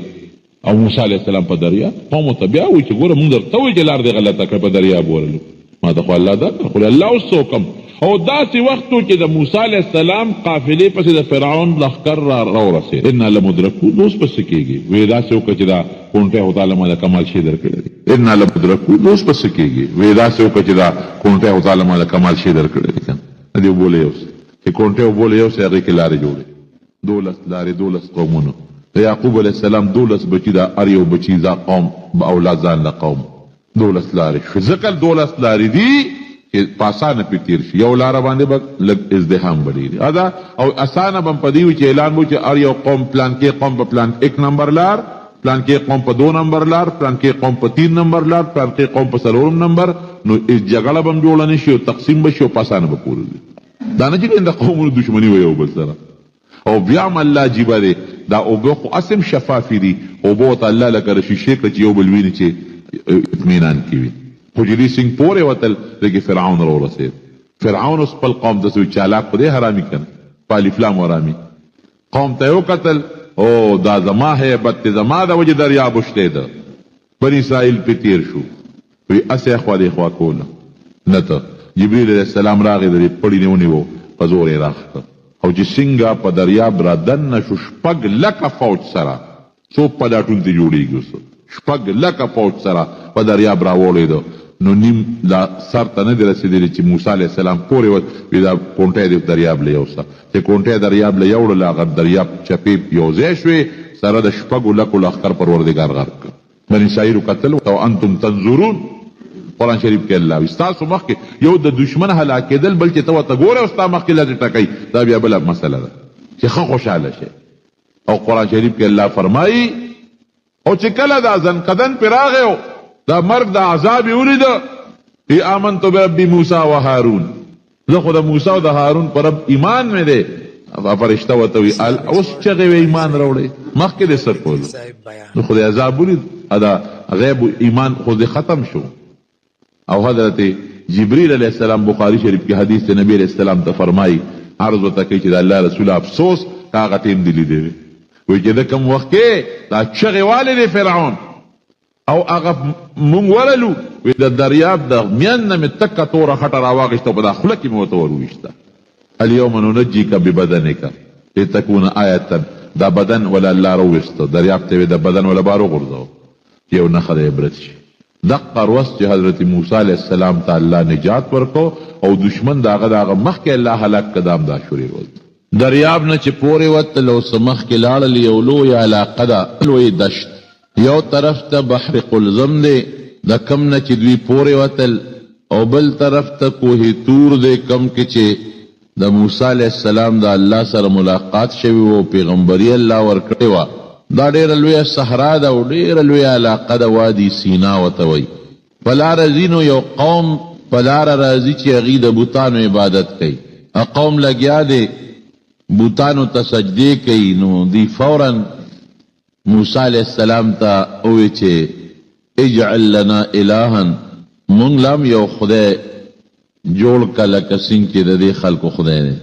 دی ړومبی نافرماني ده. موسی علیہ السلام غصه شو ورته چې تاسو ګوره د جهالت خبرې کوئ تاسو ونه لیدل چې کومو خلکو د الله سره شرک کوو او د بوتانو عبادت به کوو هغه ستاسو مخکې الله هلاک کړل. زمونږ خو فرعون سره چې روانه وه په بادشاه خو زمونږ روانه نه وه چې د هغه نه بادشاهي غوښته ګنې غوس به تلي وو د مصر حکومت به هم سنبال کړی و که نه زمونږ هغه سره په جاګیر روانه وه نه په بادشاه جګړه خو په دغې وه چې هغه خلکو ته وی انا ربکم الاعلی الله سره ځان شریک کړی او قوم له بوتان ورکړي او قوم به د بوتانو د رانچو عبادت کو جګړه خو زمونږ هغه سره په دغه څیز وه په هغه خو عذابونه د دغه کفر او د شرک د وجې نه رالل. نو تاسو ظالمانو بیا الله له شریک طلب کوئ او بوتان غواړئ شرک کوئ. نو دې ظالمانو ته حضرت موسی علیہ السلام هغه وی چې تاسو خو قوم تجهلون د جهالت کارونه کوي په کم سیس خو چې د ما فرعون سره جګړه وه همدا شی تاسو عبرت وانه غشته. فرعون باندې چې عذابونه رالل خو په دې وجه رالل فرعون چې الله هلاک که سره د قوم په دې وجه هلاک نو تاسو بیا مانه بوتان غواړئ وی د دې چې څنګه خدایان دي هسې موږ له خدایان جوړ توبه دا څنګه خلق کوي تاسو ظالمانو. بهر کیف دغه میدان ته چې دی ورسېدل دی فورا رجوع کوي چې اے موسی مونږ بدل تخرص او سکو بس اغوندو بس او زمون کاروبار بسی مونږ بس کو ګوره د خوراک سکاک خبره مخکې نه شروع شو حالانکه د دې اړو ضرورت نو ځان لکوي کار کروند کنه دا وایي چې یاره دا میدان دشته ده مونږ بدل ته ځان له زمینداری کو ځان له فصل وکړو نو دشت علاقه د الله ته وایي په دې خلک په دې بارانی علاقو کې په دې غرونو کې چې کم ځای کې وبني کار کرونده نه کوي صرف دومره ده چې الله نه سوال وکړه چې الله موږ له باران وکړي چې دا فصلونه مو زرغونېږي. نه چې ډډې ووالې چې راشه مامو ته بیا دې موته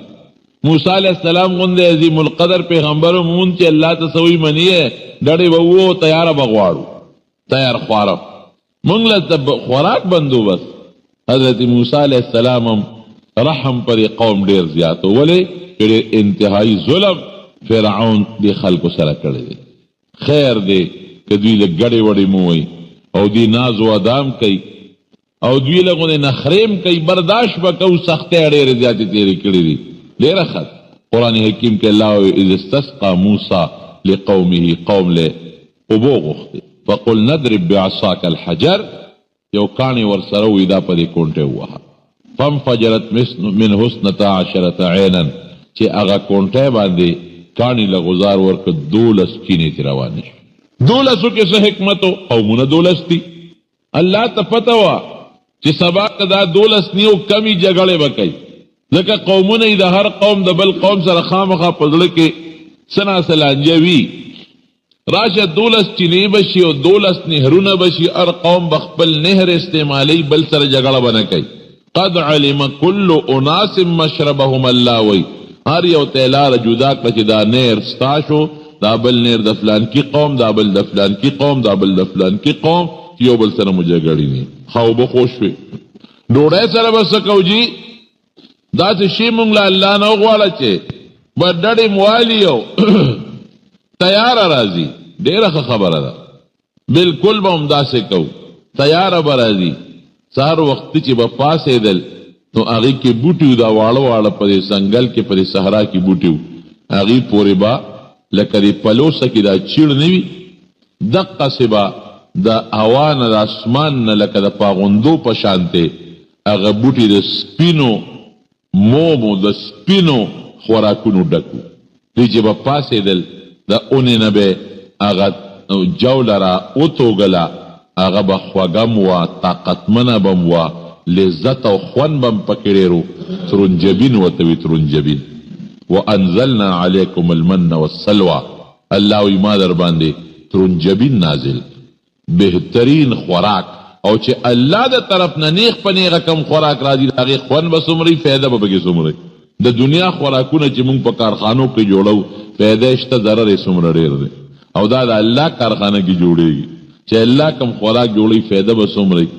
او هغې کې به د انسان دپاره خوند او لذت به څومره.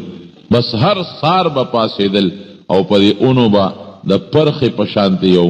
پوناله کېدله او لکه د جولې په شانتې به اونې پورې نښتې وه دی به هغه راشو کول او په هغې ګزرې اوقات او مړزان به راتلل. دونه به مړزان زیات وو چې معمولي غوندې به م پې څادر ور واچو نو بلا مړزان به یې لاس تاندې راغلل هغه به حلال کړل او اور به بله ور وتول به خوړل به. انزلنا علیکم المن والسلوى قرآن شریف کې الله وی ترنجبین او مړزم نه دی زمونږ د خلق ورته مړز وی. کتاب کې سلوا جدا معنا لیکي او چې کوم نقشه زمونږ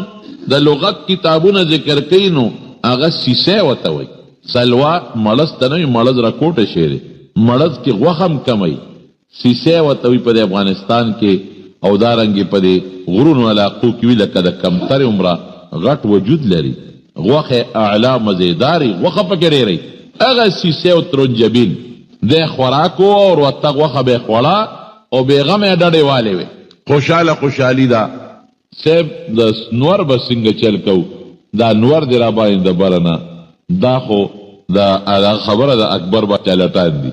دام نه کوي چې نور دی نو دی کې اوس د پیغمبر څه دي په کار دی چې څه بوټې او لرګې مرګې برابر کو ځان له کوټه شپول جوړ کو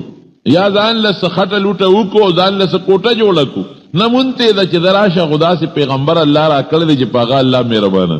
او موږ سره هم د الله مینه د موقع په موقع چې څه غواړو هغه راکوي نو هغه دا درخواست هم کوي. حالانکې وروڼو د پیغمبر تعلق نه د ډوډۍ سره دی د پیغمبر تعلق نه د اوبو سره دی او د پیغمبر تعلق نه د کوټې او د مکان سره دی او نه ستا له جامې سره دی هغه به راته دین ښیي باقي کار خو به ته خپل کې دی وی راشه د هر څه به ترې غواړو ډېره ښه موسی علیه السلام الله ته سوال کوي بېغمه اوسه داسې ژوند به دې له زه ورکړم چې نه به یې د پکي ضرورت او نه د ببوزي نه به یې د کوټې ضرورت او نه به یې د شپول ضرورت خمدیدار اوریز براله تر څو چې بنور یو ځای بنور په دوی باندې به اوریز و سورې به مخامخ بل ځای نور لګېده یخ یخ خشته ښکلې ښکلې هواګانې به وي هغه پرې پاسه چلېدلې نور څه غواړې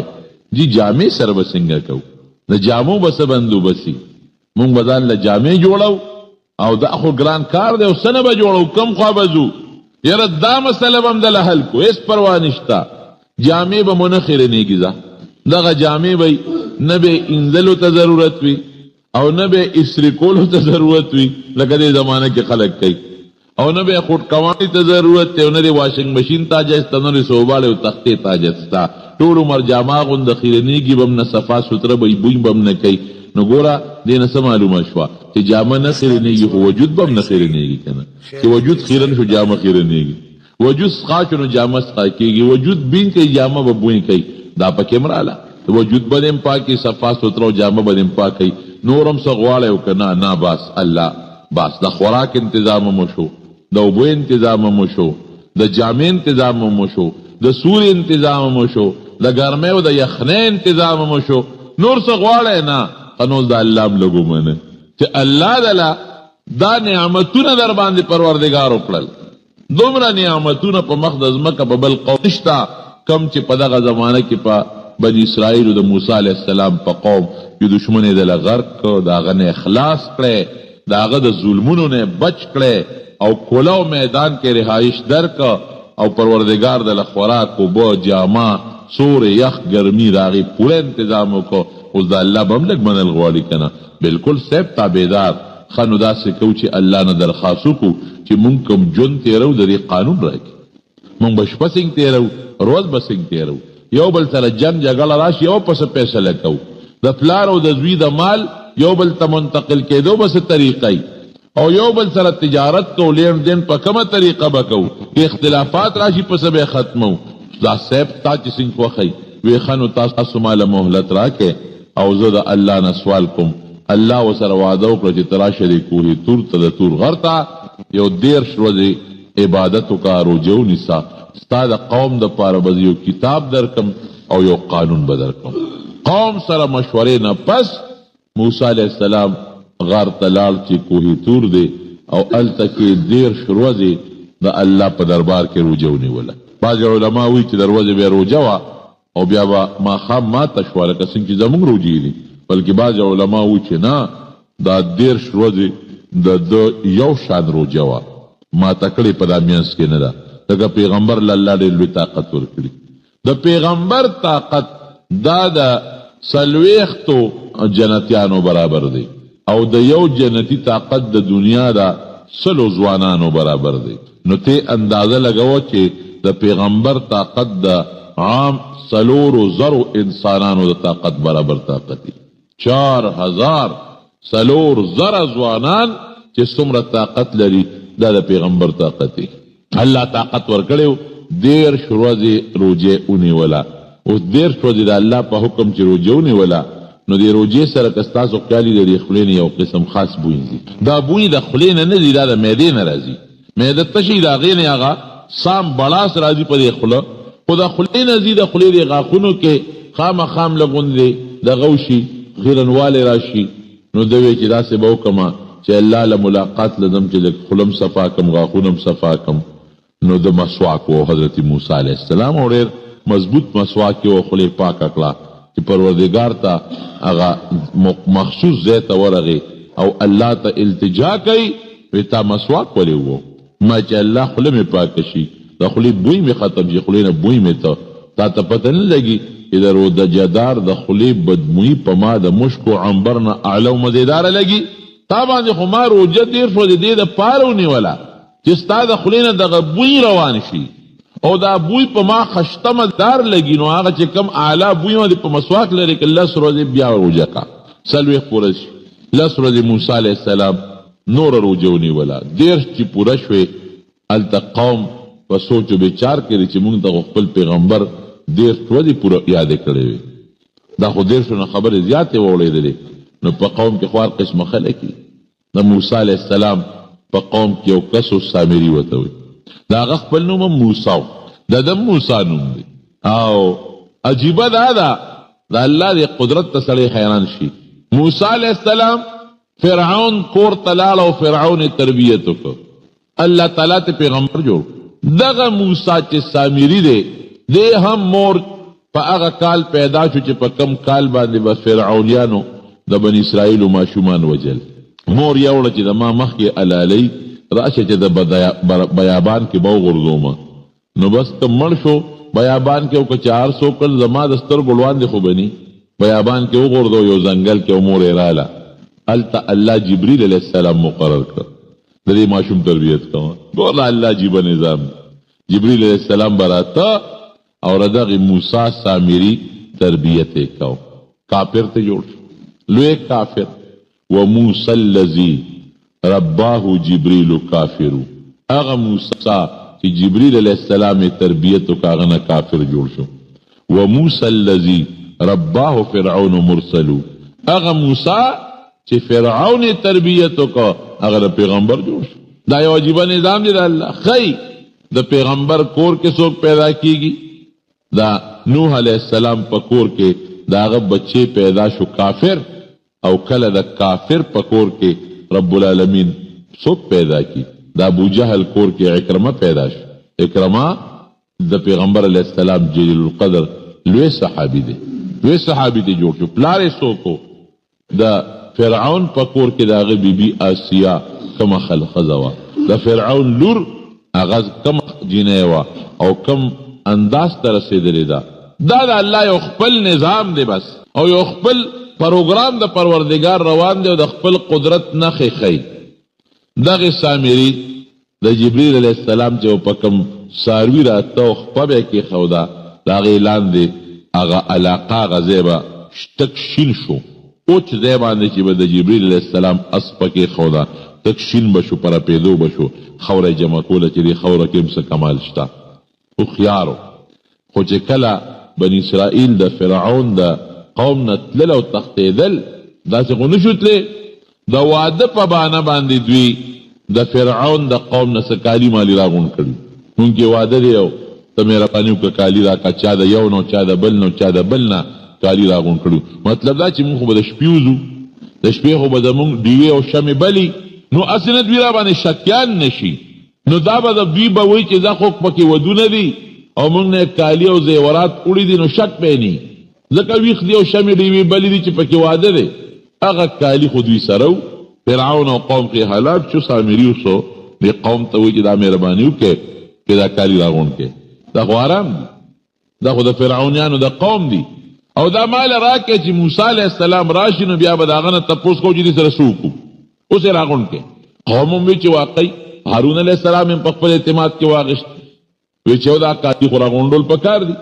ځکه دا خو پردي کالي دي او حرام دي. راغونډ به کو کې به چې موسی علیہ السلام راشي هغه نه تپوس وکړو چې دې سره موږ څه وکړو. سامري ځان سره کېښودل ده به د کالو جوړولو کار کوو. دا لوبې وکړله چې هغه کالي یې ټول ویلې کړل او د په ځمکه کې یو قالب جوړ کړو د خټې د سخي په شکل کې هغې کې دا واچولو ویلې کړل او د سخي یو شکل یې ترې جوړ کړو او دننه ډډ په ډډه او کومه خاوره چې د سره د حضرت جبریل علیہ السلام د اس د خپو وه هغې پکې منځ کې ورواچوله. چې ورواچوله د هغې اوازونه شروع کړل لکه څنګه چې سخی اواز کوي. سړي له موقع په ګوتو ورله. بعضې خلک وي داسې چې هغه ځان ته وایي مسلمان خو د زړه نه اسلام نه خوښ. بعضې سړی ځان ته مسلمان وایي د زړه نه اسلام نه خوښ. یا بعضې سړی دی چې ځان ته مسلمان وایي عبادت نشي کولی هغې له باندې جوړوي. کله به یو منځ پورې خاندي او کله به زکات ته ټکس وایي او کله حج پورې خندا به کوي او کله به روجې پورې خندا کوي. وی ځان ته به مسلمان وایي خو یاره عبادت نشي کولی. عبادت سره شوق نشته. بانې به لټوي نو چې کومو ایتونو کې د عبادتونو ذکر دی هغې کې نقصانونه پیدا کول او په هغې خلک بدګمانه کول. دغه رنګې سامري مقوم تله ملګري ځان له پیدا کړل. وی ګوره موسی علیہ السلام تللی دی کوهي تور ته خدای پسې ګرځي او خدای دلته راغلی. تاسو دا دې ولیدل که نه؟ دا ګوره د سرو زرونه جوړ دی او مې کوي چغې وایي دا د غوا بچی خو نه دی او نه د غوی بچی دی دا خدای دی. نو ګوره دی خو مخکې په لک کې هم د هغه شرک هغه بیماري پرته وه د کفر هغه مرض یې لکه پروتو په کوم قوم به تیر شو چې شرک کوي دی به مو تړو خارخته ده چې مونږ هم داسې یو بوتي چې مونږ سجده ورته ولګو ما درته مخکې وویل بس بعضې کسانو فورا د هغې عبادت شروع کړه چې واقعي خدای خو دلته راغی او عبادت شروع کړه هارون علیه السلام په قوم کې موسی علیه السلام پرېښی دی د قوم ته ورته مینت کوي چې ګوره مه کوئ دا شی انتظار وکړئ موسی علیه السلام نه موسی علیه السلام خو مونږ ته 1.5 ورځې تېرویلې وې واده خلافي یې وکړه چا وې مړ دی چا وې خدای ته رک شوی دی لویه مسله جوړه شوه څوک عبادت کوي د سخي څوک یې نه کوي هغې لګیا دي هغې خلکو د تبلیغ کوي چې داسې مه کوئ څوک خاموشه دي چې وروره مونږ غږ نه کوو تر څو چې موسی علیه السلام نه راغی هلته موسی علیه السلام چې الله سره ملاقات وکړه الله ورته ویل چې ته خو دلته خو قوم دې ګمراه شوی دی دا لانجه شوې ده او الله ذوالجلال تورات وله ورکړه هشتا د الله کتاب په تختو لیکلې غونډې ورکوي ها دا ستا کتاب دې کې ما د عبادت طریقې درته ښولې دي چې په کومه طریقه به زما عبادت کوئ کم عبادت به کوئ دې کې ما د ژوند د تېرولو چل درته ښولې دي چې زندګي او ژوند به څنګه تېروئ جګړه هم پېښه شي په څه به یې ختموئ او دې کې ټول ستاسو د دنیا د ژوند د تېرولو نظام او دې کې زما د راضي کولو چې کومې طریقې د عبادتونه هر څه پکې پراته دي زوړه قوم دې ګمراه دی خراب شوی دی چې څنګه دې راغی قوم ته او قوم یې وکتل اوس به لوی قصه جوړه ده اوس خیر او قوم عبادت کوي حضرت موسی علیه السلام خو اول په خپل رور ورمنډه کړې هارون علیه السلام اگر چې 3 کاله دا رور ته مشر و رور پیغمبر هم خو دومره دماغ اوس کار نه کوي چې تا ما پرېښودې نو تا نه قوم ولې ګمراه کېده ما پسې ولې نه راتلې دا تاسې چل کړی دی هغه د دې سر نه او د ګیرې نه کلک ونیو ورته ویل لا تأخذ بلحیتي ولا برأسي ای زما وروره زما سر او ګیره مه نیسه د مور زویا د ته څه کې دشمن په ما خوشحاله ما خپل وس کړی دی خپل نصیحت مې کړی دی چې نه مني زه څه وکړم ورسره او د غصې نه هغه تورات هغه تختې م په ځمکه تې پرېوتلې کېښودلې بیا ویې غورځولې غصه دی دماغ کار نه کوي چې دا څه شوي دي او فورا ورغې هغه سخی راواغېشته چې تاسو دې ته خدای وی ورېږي اوس ته خیمه چې دا خدای دی او که دا مخلوق دی تیلې یې ورته که وسوځو که دا خدای وی نو ځان دې بچ کړي د سوځېدو نه که نه خلک خو پوه شو چې واقعي موږ څه غلطي کړې ده موږ سلوی جرم کړی دی هغو که خدای وي نو خدای به څنګه سوځي دا خدای دې وسوځېد او سامري ته وي تا دا چل ولې کړی دی تا هم نه پرېږدم تا هم برابروم وی ما خو نور څه نه دي کړی خو دا غزرو نه مې سخی جوړ کړ قبضت قبضه من اثر الرسول د جبریل علیه السلام د قدم خوره وه همې پکې واچوله دا چلې جوړ زه څه خبر یم دي ولې دي د سجدې کولې زه یاره وي تا وجنم نه تاله داسې سوال د الله نه کومه چې ټول عمر هم دغې سرګردانه ګرځې ته به ګرځې او تا باندې به داسې خارخ لګېدلي چې نه به درته څوک نږدې کېږي او نه به چاته نږدې کېږي او چغې به وایي چې لا مساس ګوتې مه راوړه ګورې ماله ګوتې راونړه ځه ستا دپاره دا سزا ډېره ده خطرناک جرم دی که نه لوی سنګین جرم او لویه سزا ده د دې واقعې نه مقصد مې څه دی یا رب العالمین چې په قرآن شریف کې دا واقع ذکر کوي مقصد څه دی د الله حکمت سره الله خو موږ ته قصې نه کوي لکه مشران چې کشرانو ته قصې کوي الله خو مخلوق نه مشغولی دا خو په ډېرو صورتونو کې الله د دې واقعې ذکر کوي دې کې دا مقصد دی چې چا باندې الله د نعمتونو باران وکړي یو نعمت ورکړي پکار چې د الله تعالی د نعمت شکریا ادا کړي تورات ورته میلاو شو موسی علیه السلام ته قوم وي په موږ توبه وباسو ډېره ښه ده دی چې لاړ شو الله له رب العالمین ته به ور مخامخ شو الله ته به حضور کې وجاړو توبه به الله قبوله کړي 12 کسان راکې مالا 12 قومونه د هر قوم یو مشر راکې او یا کسان خطا شو او یا کسان راکې مشران هغه راکې چې چا د سخي عبادت نه کړي چې ما سره کوهي تور ته لاړ شو لاړل کوهي تور ته چې لاړل هلته کې الله ته جاړي چې الله زمونږ د قوم د سخي عبادت کړي دا معاف توبه قبوله مونږ جرګه سپارش راغلي یو چې موسی علیه السلام سره کله الله خبرې وکړلې د قوم کې خو هغه خوند راغی او د الله دا خبرې به څنګه موسی داسې کار دی چې مونږ تا نه منو ښه داسې وکړه چې ته خدای ته ووایه چې مونږ سره خبرې وکړي تا سره چې خبرې کوي مونږ ته څه پته لګي دا نه جوړی وکړه دا سره خدای کوي د یو نعمت د موسی علیه السلام دی چې صبر وته کوي او الله هم ډېر لوی صابر دی سړی کوتک مې ورته ونیو دغه ځای مې ټولو دربولې چې موږ الله پاک سره خبرې وکړو. موسی علیه السلام یې جاهلانو دا څه یاره دا به هم د لومن خره دی. یو ورځ الله سپینه غوندې نازله کړه. الله چې کومې خبرې موسی علیه السلام سره کوي دوی یې اوري. بیا څه وایي لن نؤمن لك حتى نرى الله جهرة. یاره دا څه پته لګي چې دا خبرې چې د پیري دي او که د بل چا دي. مونږ ته الله ځان وښیي چې مونږ ووینو الله. فاخذتکم الصاعقة وانتم تنظرون. یو لوی تندر پرې راغی ټول په هغه دی او یا وړه مردار شو مړه شو. ظالمانو تاسو د خدای دومره احسان چې الله خبرې کوي تاسو یې اورئ او د هغې نه پس وایي چې مونږ ته د خدای ځان وښیي او که نه ښیي مونږ ستا خبره نه منو تصدیق دې نه کوو. موسی علیه السلام هلته په جړ شو چې خدای پاک دا خو بعضې بېوقوفو خبرې وکړې نو خدای دا دې څه وکړل هلته به دې وجلي وو که نو چې زه قوم له دوی چې او یا دې بوتلل توبې له نه هلته مړه کړله. اتهلکنا بما فعل السفهاء منا. دوه درې قمقلو خبر وکړو نو الله دومره غصه دله درله دا به د قوم سره سترګې سینګ لګو. ډېره ښه ده جمدي به یې کوم درته واپس یې را جمدي کړل چې را جمدي کړل توبې ایستې مونږ معافي غواړو. ښه د قوم دپاره وی د قوم دا توبه خو داسې په اسانه اوس نه قبلوم. زما دومره نعمتونه در باندې وکړل او کله د سقي عبادت کوئ کله د بوتان غواړئ کله وایي خدای دې خبرې وکړي. دا پکې تاسو هغه مشران یې منتخب قوم یې او کله وایي خدای دې ځان وښیي به د دې توبه والا قبلېږي چې فقتلوا انفسکم مړی کې چا چې د سقي عبادت کړی به دا به ځان وجنو او یا تاسو ورته ونښلی مړی کې. دوی خو د الله ضروري ده واپس چې رالل وی وروره چې چا د سقي عبادت کړي دنیا غواړئ که آخرت؟ نه بس مونږ خو آخرت غواړو. ښه نو بس راځئ آخرت غواړئ سزا هم دا ده لکه څنګه چې د قاتل سزا مرګي په شریعت کې یا څوک زنا وکړي واده کړي سړي جینۍ او سنګسار یېدل دي دغه رنګې ستاسو سزا ده. ډېره ښه ده بس شروع پرې وکړه تورې را واغېستې. هلته موسی علیه السلام خدای ته په جړاو چې الله که دا خلک ټول مړه شي نو زما د حکومت په بچا چلوم او دا دین به مې څوک قبلوي او د عبادتونه به څوک کوي. نو څه په هغوی کې مړه شو په بني اسرائیلو کې. بعضې علماء مفسرینو لیکلي دي چې په یو ورځ په والو ټکولو او 1000 کسان پکې مړه شو. نور الله توبه قبوله کړه معاف شو. چې توبه قبوله شو معاف شو اوس به څه کېږي؟ اوس داسې وکړي چې دی شام ته شام کې بیت المقدس دی او په بیت المقدس باندې یو جابر قوم د عمالقه د هغې حکومت دی. لاړ شئ هغې خلکو سره جهاد وکړي او د الله د کور نه د جابر قوم وباسئ او دغه ملک ستاسو په حواله. رونونه او ټاپولجي ډېره ښه ده دا خو اسانه خبره خو دنیا خلک شمېر نه وتی او داسې چې یو څپېړه ده دا ټول خلک د بیت المقدس نه ونه باسو نو موږ به د ښې نه یو. زندهباد سره روان دي موسی علیه السلام هارون علیه السلام ته مخکې دی او دوی ورپسې دي چې هغه کلي ته ورسېدل یو ځای کې دمه کوي.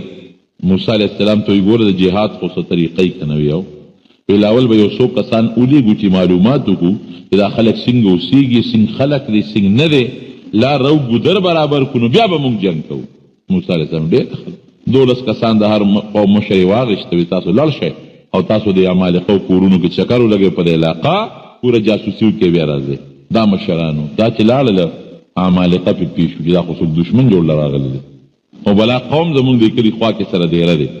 یو کس راغی دا 12 واړو ته چوکه ونیوه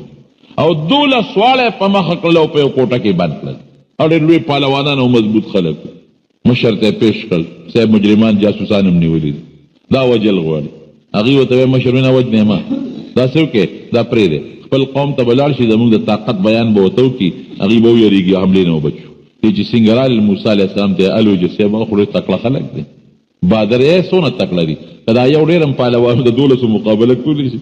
کوم ځای کولی شي لیکن دا بې خونده موسی علیه السلام دوی ته وایي داسې وکړئ چاته غږ مه کوئ تاسو بې وقفتوب کړئ تاسو بزدلي کړې ده څوک چې خبر نه کوي. موسی علیه السلام دوی ته وایي داسې وکړئ چاته غږ مه کوئ تاسو بې وقفتوب کړئ تاسو بزدلي کړې ده څوک چې خبر نه کوي او موږ حمله کوو په باندې ما سره الله وعده کړی چې دا کلمه مال الله راکوي مثلا الله او تاسو د فرعون مثال ونه دي خدای غرق نه کړ هغه قوم الله غرق نه کړ ما سره به الله وعده کړی ده او دې خدای نه خې ده الله لیدم وی کنه خډېره خره 2 کسه د موسی علیه السلام په خبره پاتې شو هغه 10 کسان په قوم کې وګرځېدل دي ګورې پام غږ مه کوئ خو ډېر زور خلک فلاړه ټول وجني. موسی علیه السلام چې دې ته بیا وایي چې څنګه چل به کوو جهاد دپاره تیاری کوو ګوره څومره سپک لفظ اختیار کړي قرآن شریف کې الله وایي اذهب انت وربك فقاتلا انها هنا قاعدون. مونږ جنگ لنه راغی تو خدای دې پیښه او جګړه پیښه زه تو خدای دې جګړه کوي. مونږ هم دلته ناسو مونږ دا کله نه پکار او نه زموږ بیت المقدس پکار.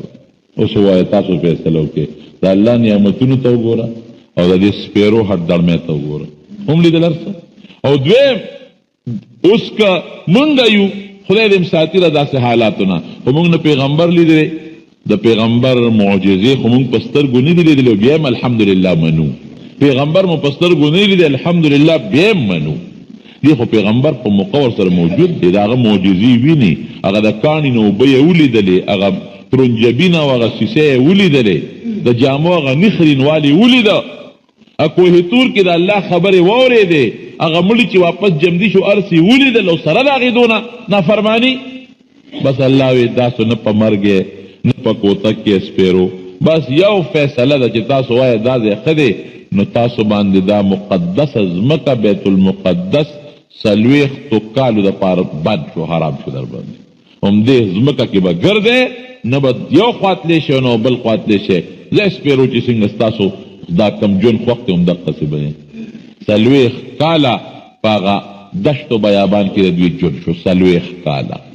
او دا ډیر لویا تقریبا چې دا 90 میل یو طرف او 27 میل بل طرف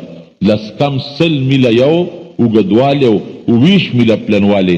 دا لوی دشت علاقه را بس دا تاسو دې کې به دینه بار بنو دي نو وته شي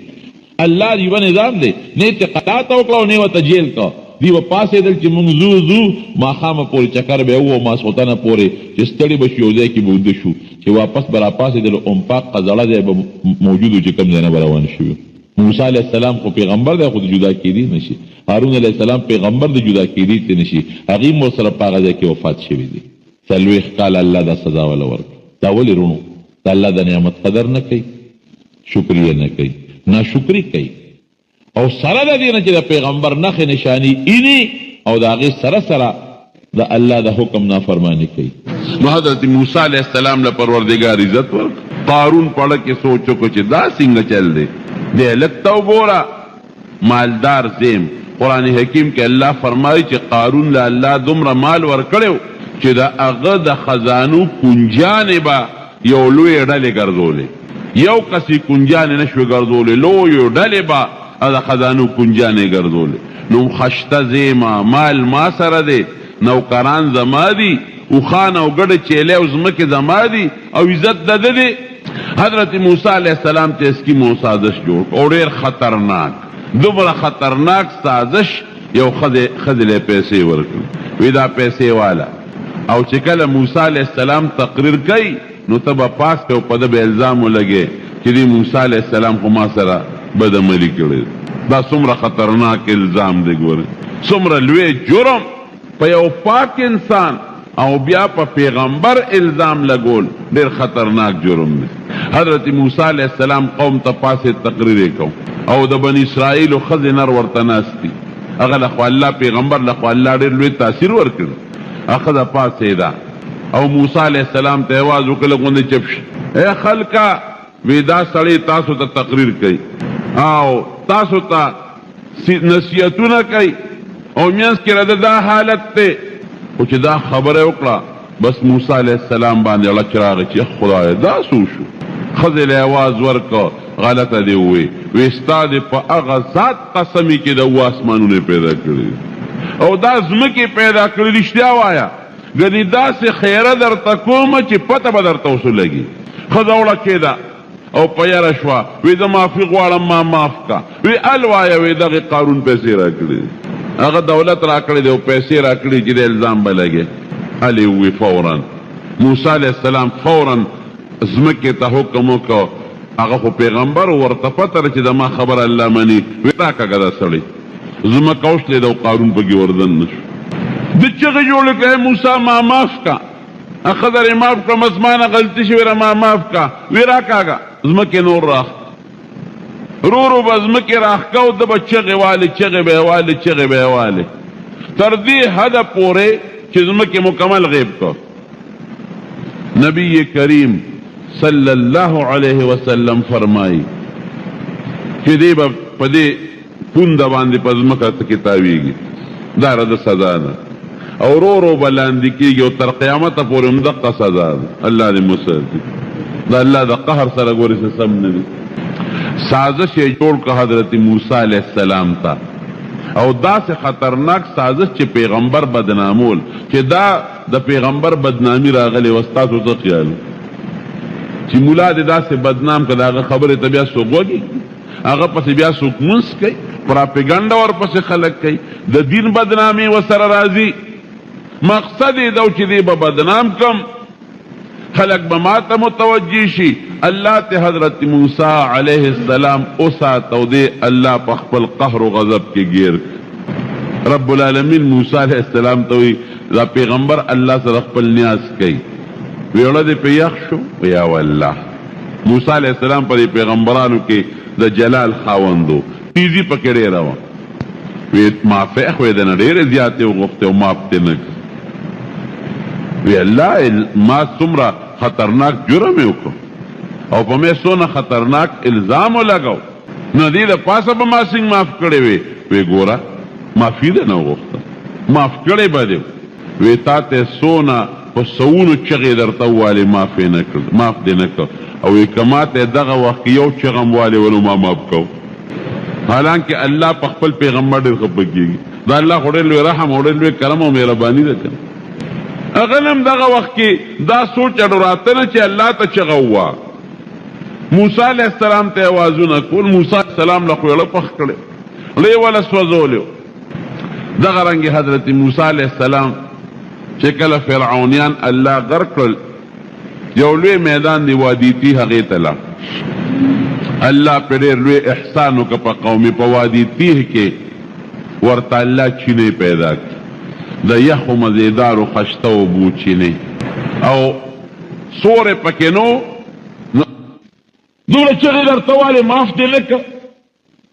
او که ما ته یو چغه م والې وې. حالانکه د خدای په پیغمبر الزام، خود پیغمبر خو د خدای رسول دی، دا خو خدای ته سپک نسبت دی، الله پې خفه کېږي. او که یو چغه ما ته والې پاسات پې معاف کړه. د خدای رحم رونو ډېر زیات دی، لیکن ان بطش ربک لشدید. د خدای قهر او د خدای گرفت او د الله نیول دا هم ډېر زیات دی. او د حضرت موسی علیه السلام واقعه دا به تاسو ته پېښور ښار کې بیرون کچرې گیټ اشرف روډ سره فقیر خان ناصر خان کیسټ هاؤس کې د ناصر خان او حیدر خان سره ملاویږي. ټلیفون نمبر دی 255 2912. د حضرت موسی علیه السلام زمانه ده، فرعون خدای سره د مرګرو غرق کړ، او حضرت موسی علیه السلام پورې ود د دریاب نه پورې ود یو لوی علاقه وه، بلقا د هغې علاقې نوم و، په هغې د حملې اراده وکړه. ملګري تیار کړل چې ورځو په دې ښار باندې حمله کو چې دا فتح کو. دغې بلقا کې یو نیک سړی و، بلعم یې نوم و، بزرګ و، نیک سړی و، د الله عبادت به کو. او د هغې زمانې غټ عبادت به ده چې سړی به جونګړه کې دی رو یا په یو غار کې به دی رو، ځان له به ناستو، نه به یې ښځه وه نه به یې بچي و. که چا به ښځه بچي مو نو بیا به هم کوشش کو چې زیات وخت چې په غار کې یا په سوړه کې او یا په جونګړه کې تېره کړي چې د الله عبادت وکړي. د دې بلعم خو ښځه وه، خو ډېر زیات الله ته نږدې و، او پروردګار دې بلعم له یو نعمت ورکړی و د دعا د قبلېدو، چې ده به کومه دعا کوله نو هغه دعا به الله قبلوله. د دنیا د خلق راتلل او چا به ورته ښه دعا وي او چا به ورته خیره وي، او دې نیک سړی و، دعا به یې کوله، الله به دعا قبلوله. کله چې حضرت موسی علیه السلام په دې ښار د حملې اراده وکړه،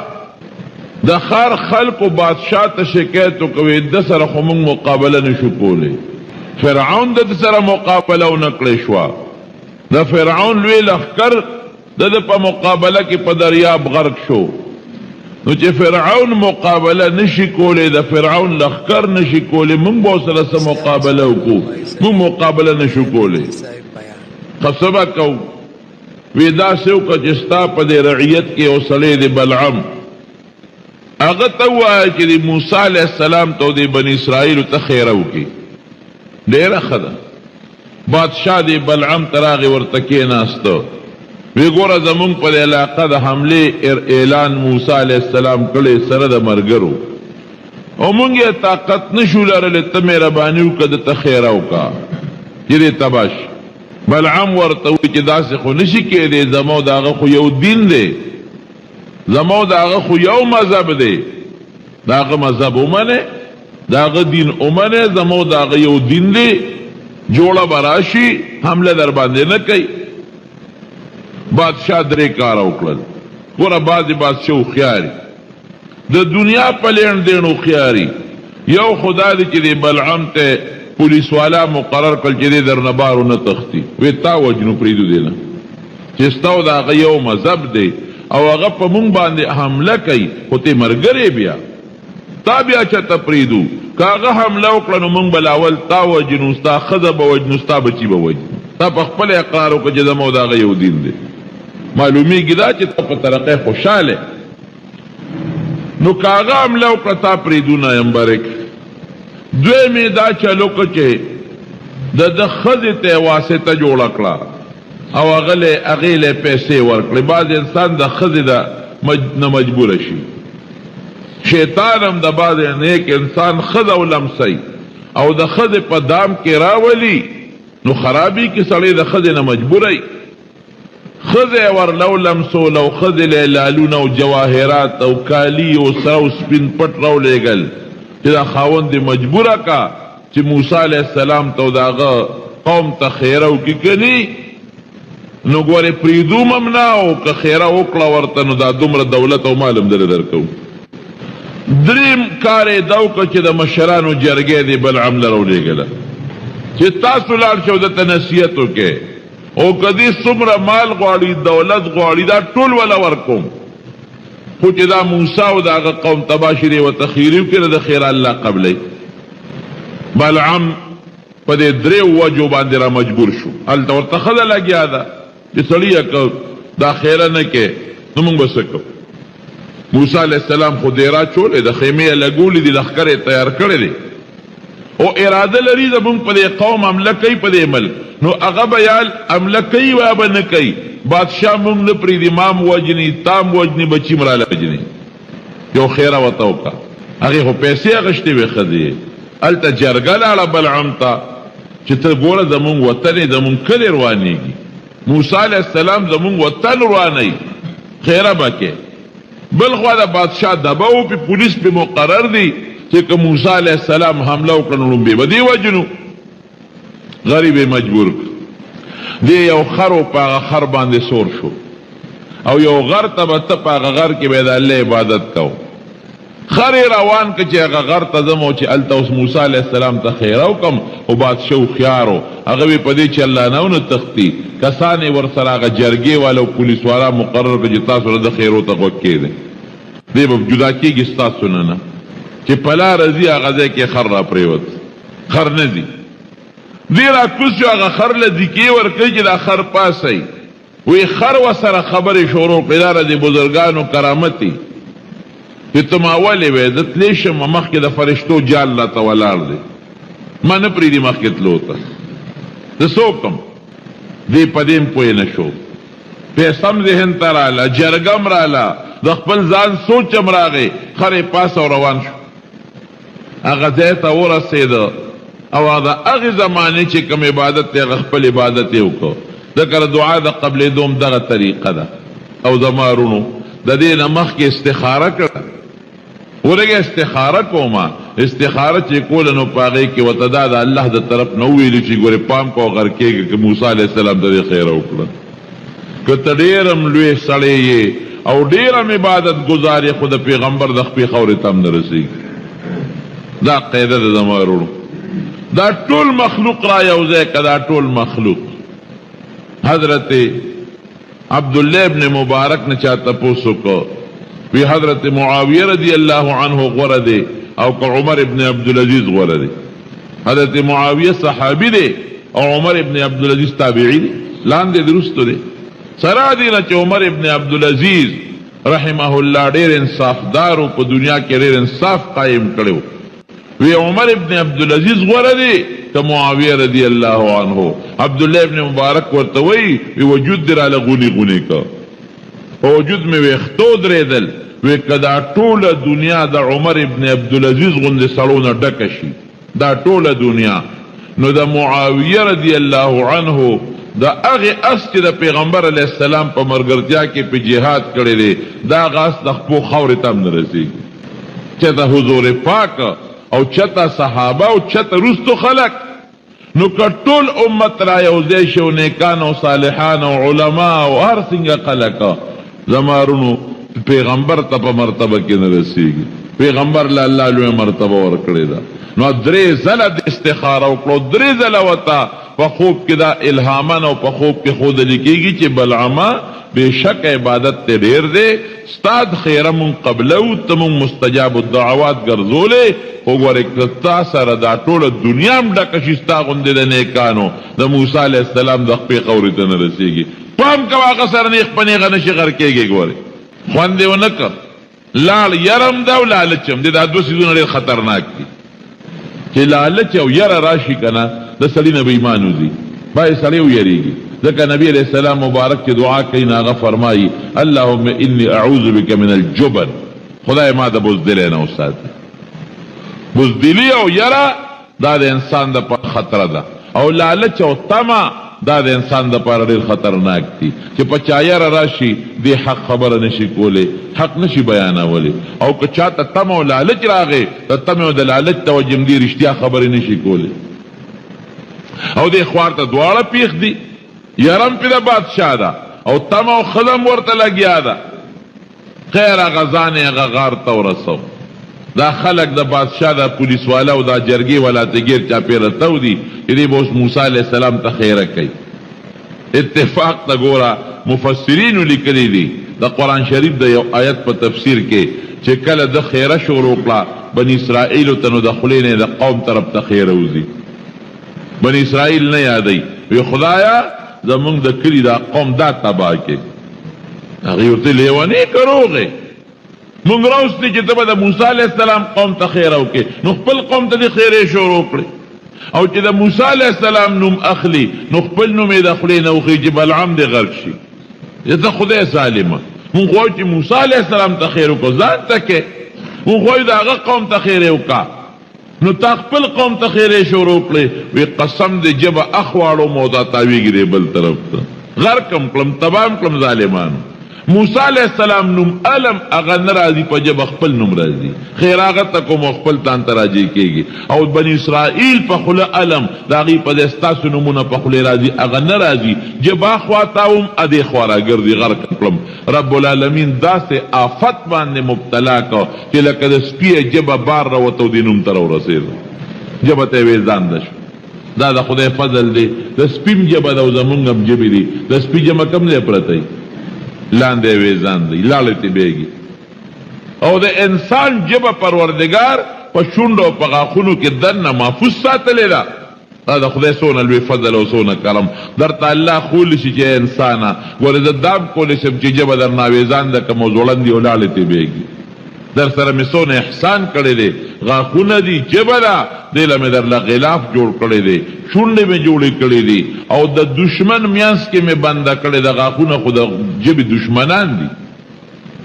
که معمولي غوندې لږ غوندې غاښونه خطا شي او ژبې په دا میانس کې ګیره شي، وینې ته وبهیي او څونه انسان په تکلیف کې شي. دغه ژبه د دې خپل دشمن په قلا کې تاویږي را تاویږي، حفاظت یې څوک کوي؟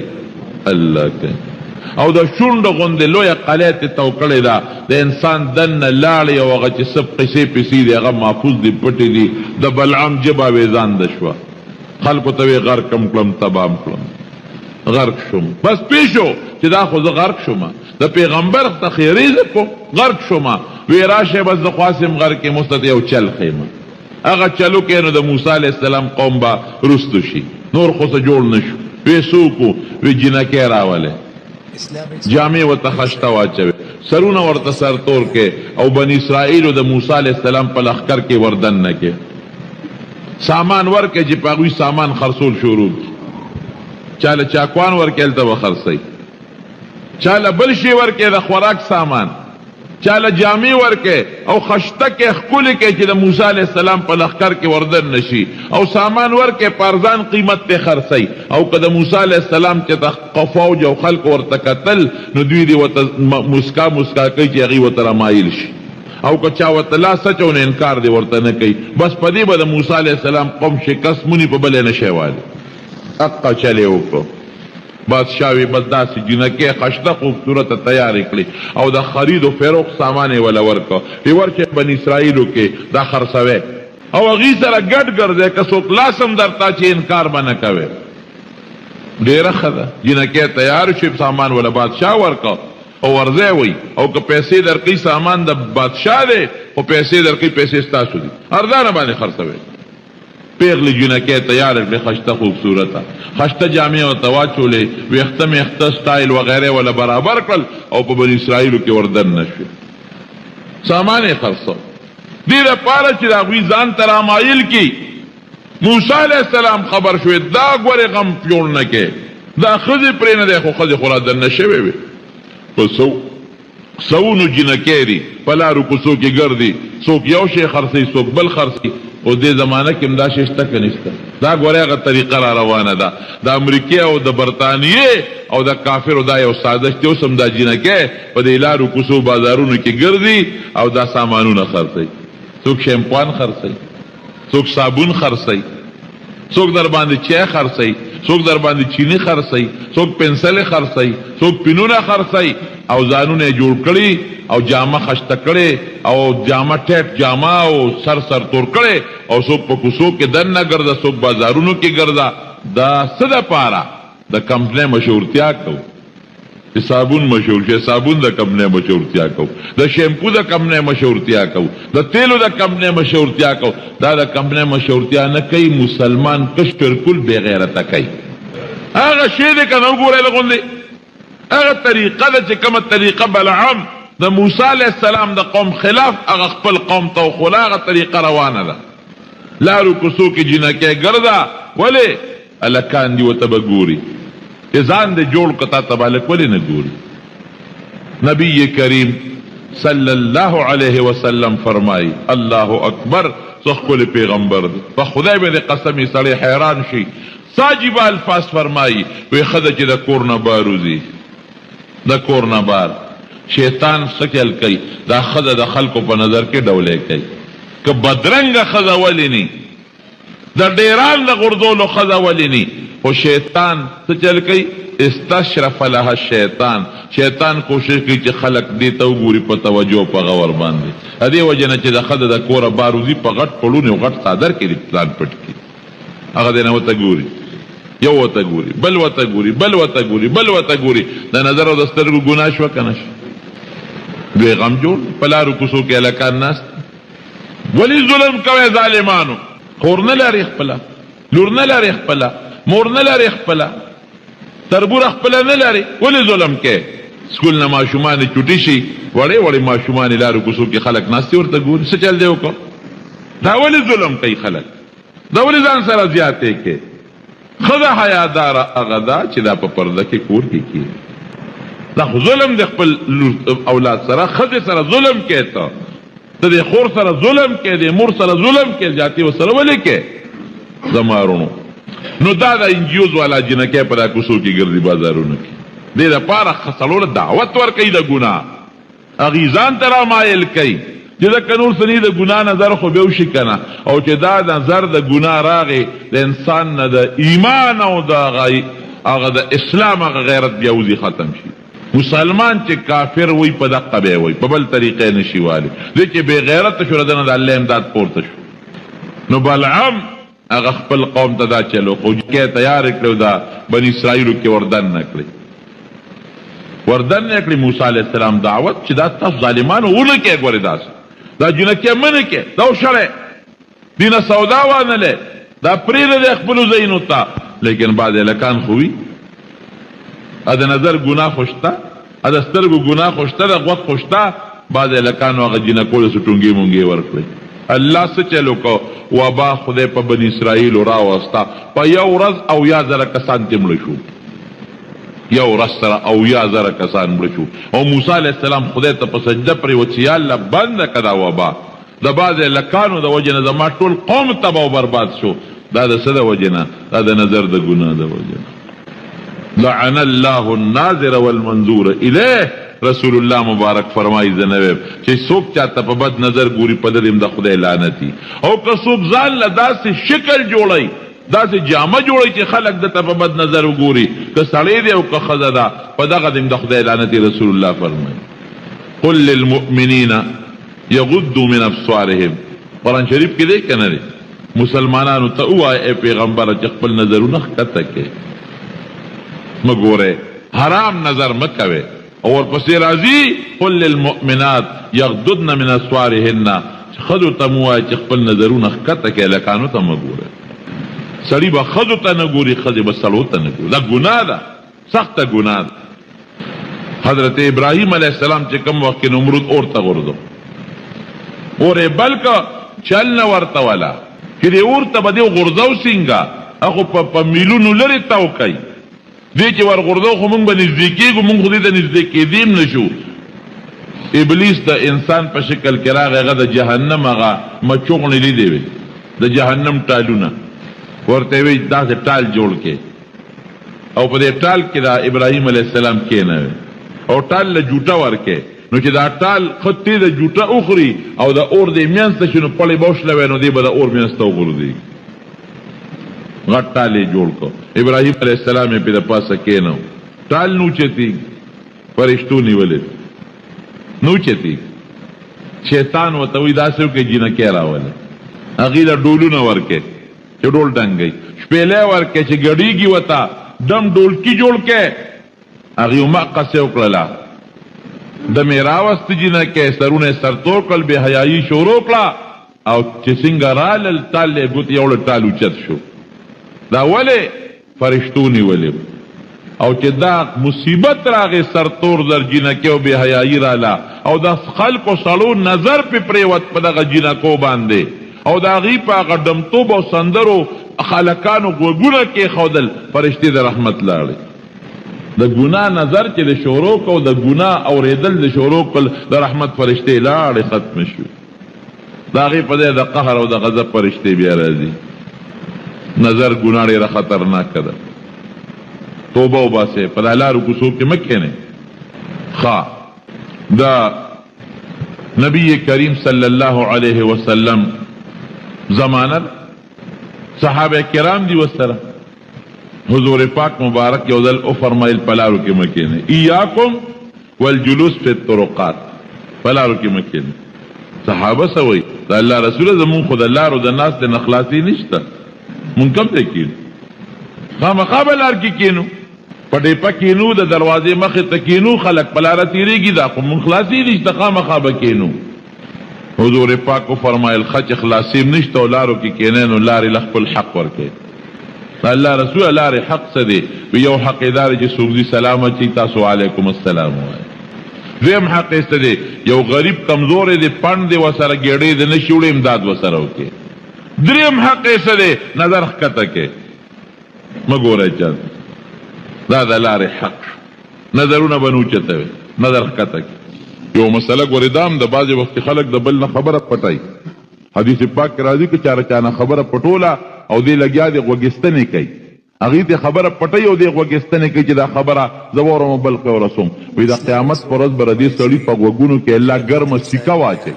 دا هم خطرناکه ګناه ده الله دې هم د غوږونو د سترګو د ګناه نه پام نه امان کړي وساتي او پروردګار دې راله د دواړو جهانو خیر نصیب کړي برکتونه نصیب کړي که چا کړي انسان دی الله یې مونږ ته ټول معافي نصیبه کړي